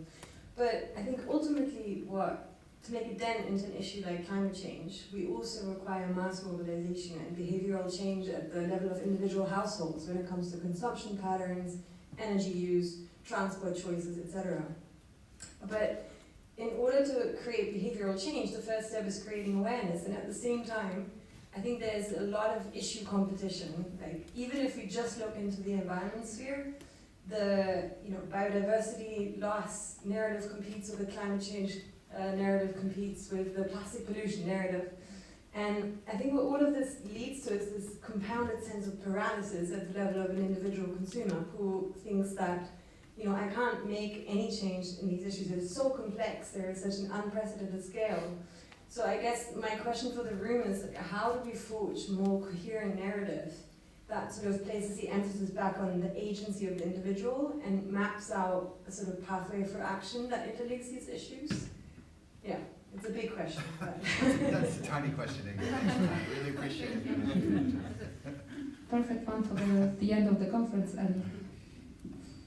Hi, my name is Teresa. I'm with the Permanent Mission of Norway here in Geneva. And today is the International Day of Education, so I was very happy to hear the ambassador this last session mention education as important. I had to miss out on this panel debate, unfortunately, because I had to celebrate National Day in Education, but I had 2 questions, so I ran back now, and if they've been covered, my apologies. But I really just wanted to emphasize that Norway strongly supports the UN Environment's work on this issue and follow the work that you do closely. And Davos was mentioned several times in the previous panel, and I'd like to mention another gathering coming up in March, which is the UN Environment Assembly. And I'm wondering what role that you think this assembly has and what needs to come out of that assembly to help our work progress. And one of the things that Norway is hoping will come out of this assembly in March is an agreement that global environmental data and innovative digital solutions should be used to monitor and forecast environmental security. And so I'm wondering what opportunities and gaps you see in that work and hopes for the UN Environment Assembly in that aspect. Thank you. Excellent. So I will just start from the initial order. We'll start with Joseph and then finish with David for the last round of answers. Thank you. I'll respond to the first question because I'm not from UN Environment for the second question. You are right that individual behavior is one of the key pillars for change. The other is political change, societal change, so there are different levels. I have not direct experience on how to accompany behavioral change, but in terms of institution and in terms of this, it's a little bit what I said at the beginning, that every institution, every organization, every business, and I think at some point, every household, every individual needs to interrogate their lifestyles, their activities against the SDGs. What we consume, what we produce, how we transport ourselves. Do we participate in community meetings, in the neighbor association? Do we take some environmental issues as part of our life? Do we belong to associations? How we employ people, how we pay? This is the kind of things that we need to interrogate. It's very difficult to apply to the behavioral individual case because it's true that there are too many things around that provoke a sort of social paralysis. But I think that every actor needs to interrogate what I'm doing for this agenda. And one very clear case is the business community. The business community historically have been said that they only seek stakeholder or shareholder value. That's their mandate. The value of the SDGs is to say, well, if you operate in this planet, this is the framework. How are you contributing to incomes? How are you contributing to the environment, to the production and consumption, to forests, to water? So I think this is a game changer in how we think through everything we do. Of course, we cannot micro-assess every single minute activity we do, but we need to think, okay, what is our lifestyle, what we want to do, and how this plugs with these different things. I think mostly it's at the level of organizations that this plays out, but I think it can apply to everybody. And it's true that if we don't have societal and behavioral change, it's very difficult to get the transformations we need. And society feels very confused of information, of agendas, of ideas. So it's true that there needs to be a sort of packaging and compacting, and this is the role of associations, of the media, to try to get things together and try to help individuals to be more lucid about how they live, their choices, because we all affect each other's lives through our choices. That's the key thing. But I agree with you that it's too many things populating the picture, and a lot of people feel very orphaned on how to deal with these problems. And the worst we can have is desperation. It's people unable to act because they feel overwhelmed. That would be the worst thing. People are increasingly sensitive, and most people are even active. No matter even what they vote in elections, people want changes. Sometimes they do the wrong choices in terms of politics, but they want change. People want change in many senses. Thank you. And I think I'll try to address both questions, but first on the agency of the individual. And I think the question has to be nuanced a bit as well, because the question of choice differs depending on your circumstance. Like, for example, a person in the DRC will have a different set of choices compared to those of us living here in Geneva. You can choose to go to Migros or Co-op, and lots of choices in terms of what you can buy. But in the DRC, you might not even have a store nearby. So the choices are different, and so the choice of the, and so I think for us, if you want to talk about climate change and how we approach it, we have to look at it in two ways in terms of the agency of the individual question. One is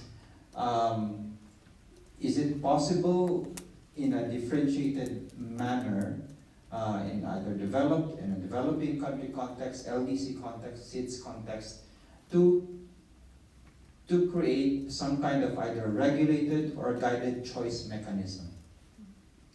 In the sense, for example, talk about plastics. Ban plastics, take out choice, right? But is that possible in a situation where a free market paradigm is in place?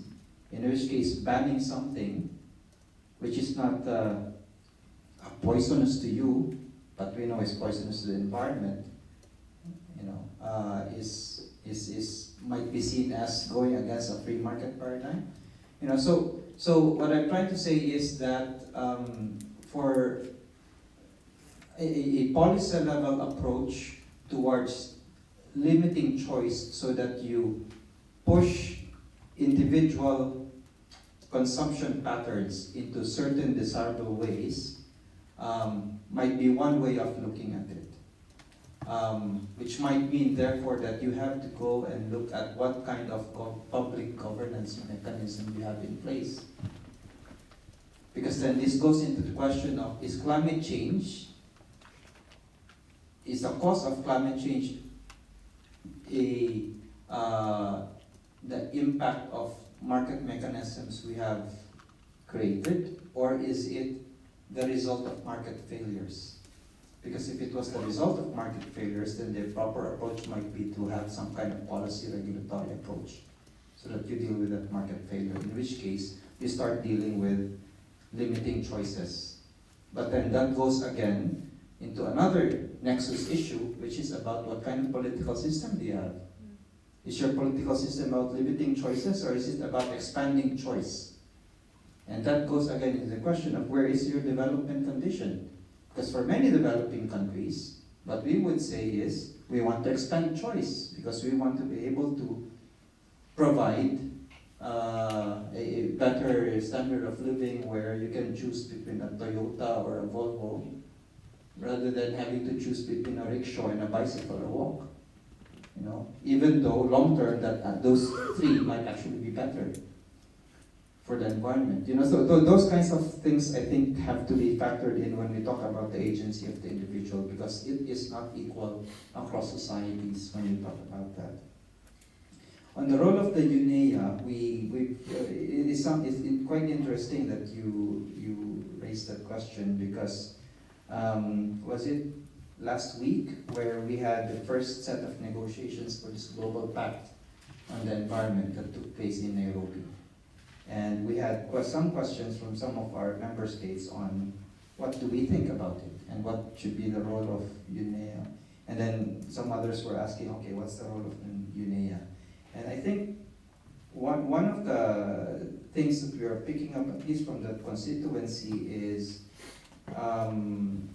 how the issue of situating UNEA within the universe of the UN agencies, the UN system, and what kind of agency should UNEA be? Is it a policy setting agency, in which case you might need to change the way that it is structured? Or is it supposed to be some kind of just broad guidance mechanism that then sets in place some kind of policy framework for UN environment to operate under? Or is it going to be some kind of precursor towards a broader UN, organization, specialized agency kind of thing? So, and we don't know the answers to that. Because the answer to that, I think in the end, will have to lie in how member states appreciate what would be the development role of the UN Environment Assembly and the UN Environment Organization in the overall context of achieving the SDGs.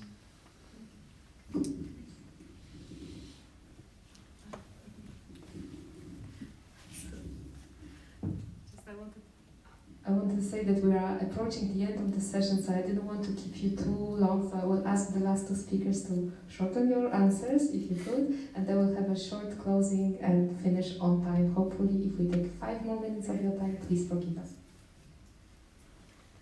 Yeah, I will be brief. I think involving youth, young people in our activities who can be the agents of change in the longer term, in our projects, I mean, including, obviously depending on the projects, components where we involve children, young people, and so on and so forth.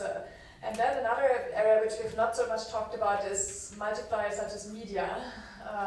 And I think media journalists, they can also play a negative role because they can also disseminate fake news, but on the other hand, they can also play an important role in bringing about the messages to a larger constituency. So also doing trainings for them, involving them, working with them to communicate in easy way some of the messages we have.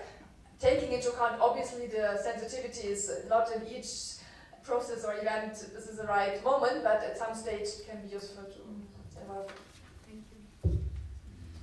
So this is going to sound very Black Mirror and very Bandersnatch, but I'm wondering how much, for those of us in the digital economy, I'm wondering how much agency we actually think we have, and how much our consumption patterns and practices are already being manipulated and driven by a number of companies. And I think ultimately, if you look at the amount of money that's going into AI algorithms to understand what we consume and to basically propel that consumption forward, I actually think we should be starting to work with some of those big companies to really question what they're doing and see how we can get those algorithms to point us to better solutions and more sustainable choices. That's what scares me, and that's where I think we should be directing as well, because I'm not sure we have as much agency as we might think we do. But anyway, we can continue that conversation in the office. On your question about UNEA, absolutely. I think you missed my intervention. Ollie had asked me what my ask was, and what you said was pretty much an articulation directly of that ask. And so I would very strongly support that. I think you might want to look at the language and make sure that the word security is the right word. That tends to trigger a few member states to have a negative reaction and block it. And so you might want to think about a softer word, but I do think definitely that would be very productive and very, very attuned to the theme of UNEA. And I'd be happy if you wanted some ideas on language to propose some. Thank you so much, David, and I would like you to join me in thanking the panel.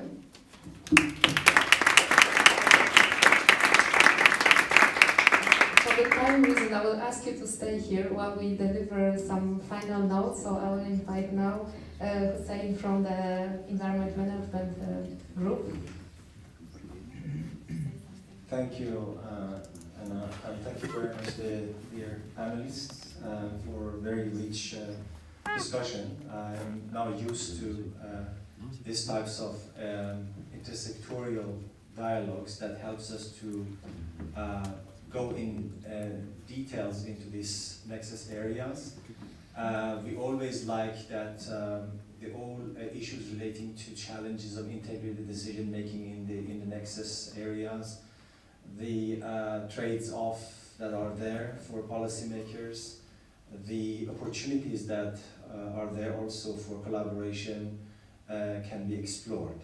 The minimum expectations that we have from this discussion is that while we are all following this, as I said in the beginning, integrated common goals, and we have our own roles and responsibilities, we are at least being informed of what the others within the same nexus are planning to do, so that when we go back to our sectors, the minimum is that we are informed of the others' works. Now, if we come to a next stage of finding out collaboration opportunities and coordination opportunities, even it's better. So let's look at it in a very sort of realistic way. I have also some answers to some of the questions that, my answers to some of the questions that were posed about, how is the UN now doing its role? I think, as I said, after the SDGs approval, in particular from the environmental angle, we have found a very much better hook to follow up on the environmental goals by asking systemically from other actors as how they have actually integrated environmental goals as part of the integrated SDGs, what types of lessons, what kind of lessons they have learned, and what plans they have for the future. So it's really it has given us a very good hook to follow up on these goals. Following these discussions, we will sort of prepare some key messages or some findings from this dialogue. We will share it with all of you for comments within a period of time, and we hope to then contribute and basically convey these messages to the high-level political forum within sort of various programs and events that will be organized in 2019 under the review of the respective SDGs. We would like also to invite you to register to our future Nexus dialogues, the one on the 26th of February on sustainable infrastructure, and following that, hopefully one on the sound management of chemicals. We will have also a couple of events during the UNEA on food systems in the context of sustainable consumption and production, with focus on innovation, and then also on the electronic waste. So there is a lot of work that we are really trying to promote in the environment management group, which are really about intersectoral collaboration, and it is really a virtue and a good habit now for us to bring all diverse set of actors around the table. It's very important for us that the non-environmental organization and entities talk about the environment and what do they perceive about it. And I hope that we have been able to do so. We are open to comments as how we can improve these discussions. And I would like also to end up by thanking the organizers, Anna and the GCSP for hosting, for the Swiss government who has been our pillar of support for organizing these dialogues, to Sogol and to our two kind interns, Emma and Athanasius, who have been behind the scene really doing the hard work of organization of these events, and to all of you for coming around and participate very regularly. Actually, I see so many faces that have come into the past dialogues. Please do join, do continue, and provide your constructive ideas to us so that we can do these things better in the future. I'll end it up and wish you a good afternoon for that. Just one more for me as well. I'm sorry. Clapping for in a second. So on behalf of the GCSP, I really wanted to thank you for coming, especially for those who've been here for the first time. So we are really happy to have new faces at the GCSP. Very big thank you to the Environment Management Group for having us as the co-host of this event, because it's really important. What I see in our classrooms at the GCSP is when you speak, for example, the course that I run, like in-person course, is not an online course like David does that, and David teaches a lot at the GCSP as well. So, come and listen to him as well here. The course that I run on environment and security, or on climate change and security, you basically are preaching to the convinced. The idea is to go beyond that, right? And you really have to address and reach to people who are not interested in environment, who are not seeing environment as something that's going to impact their security, their state security and their human security, because this is really what we're talking about, individual beings who are being affected by environmental challenges. So I really wanted to leave you with this, and maybe share the link that's going to be available on the EMG website to share it with your colleagues, with those that are not interested in environmental and security nexus. So this is the first thing, and the second thing, I really wanted to thank Sogol for her continuous support, and it was really excellent to work with you. To Alex, who was the coordinator of this event, and he did a really amazing job, and to all of you for making the time to come to the GCSP. Last but not least, as Alexander mentioned during his presentation, tomorrow at the GCSP we are hosting a public discussion at 12:30 in this very room, and we're going to talk about the unexpected benefits of climate action. So this is going to, the aim of this conversation is really to change the narrative and kind of going beyond this doom and gloom conversation, going into showing the public and everybody who's going to join us online how we can actually address climate change in a very positive way. So thank you very much again, and have a lovely evening. Thank you.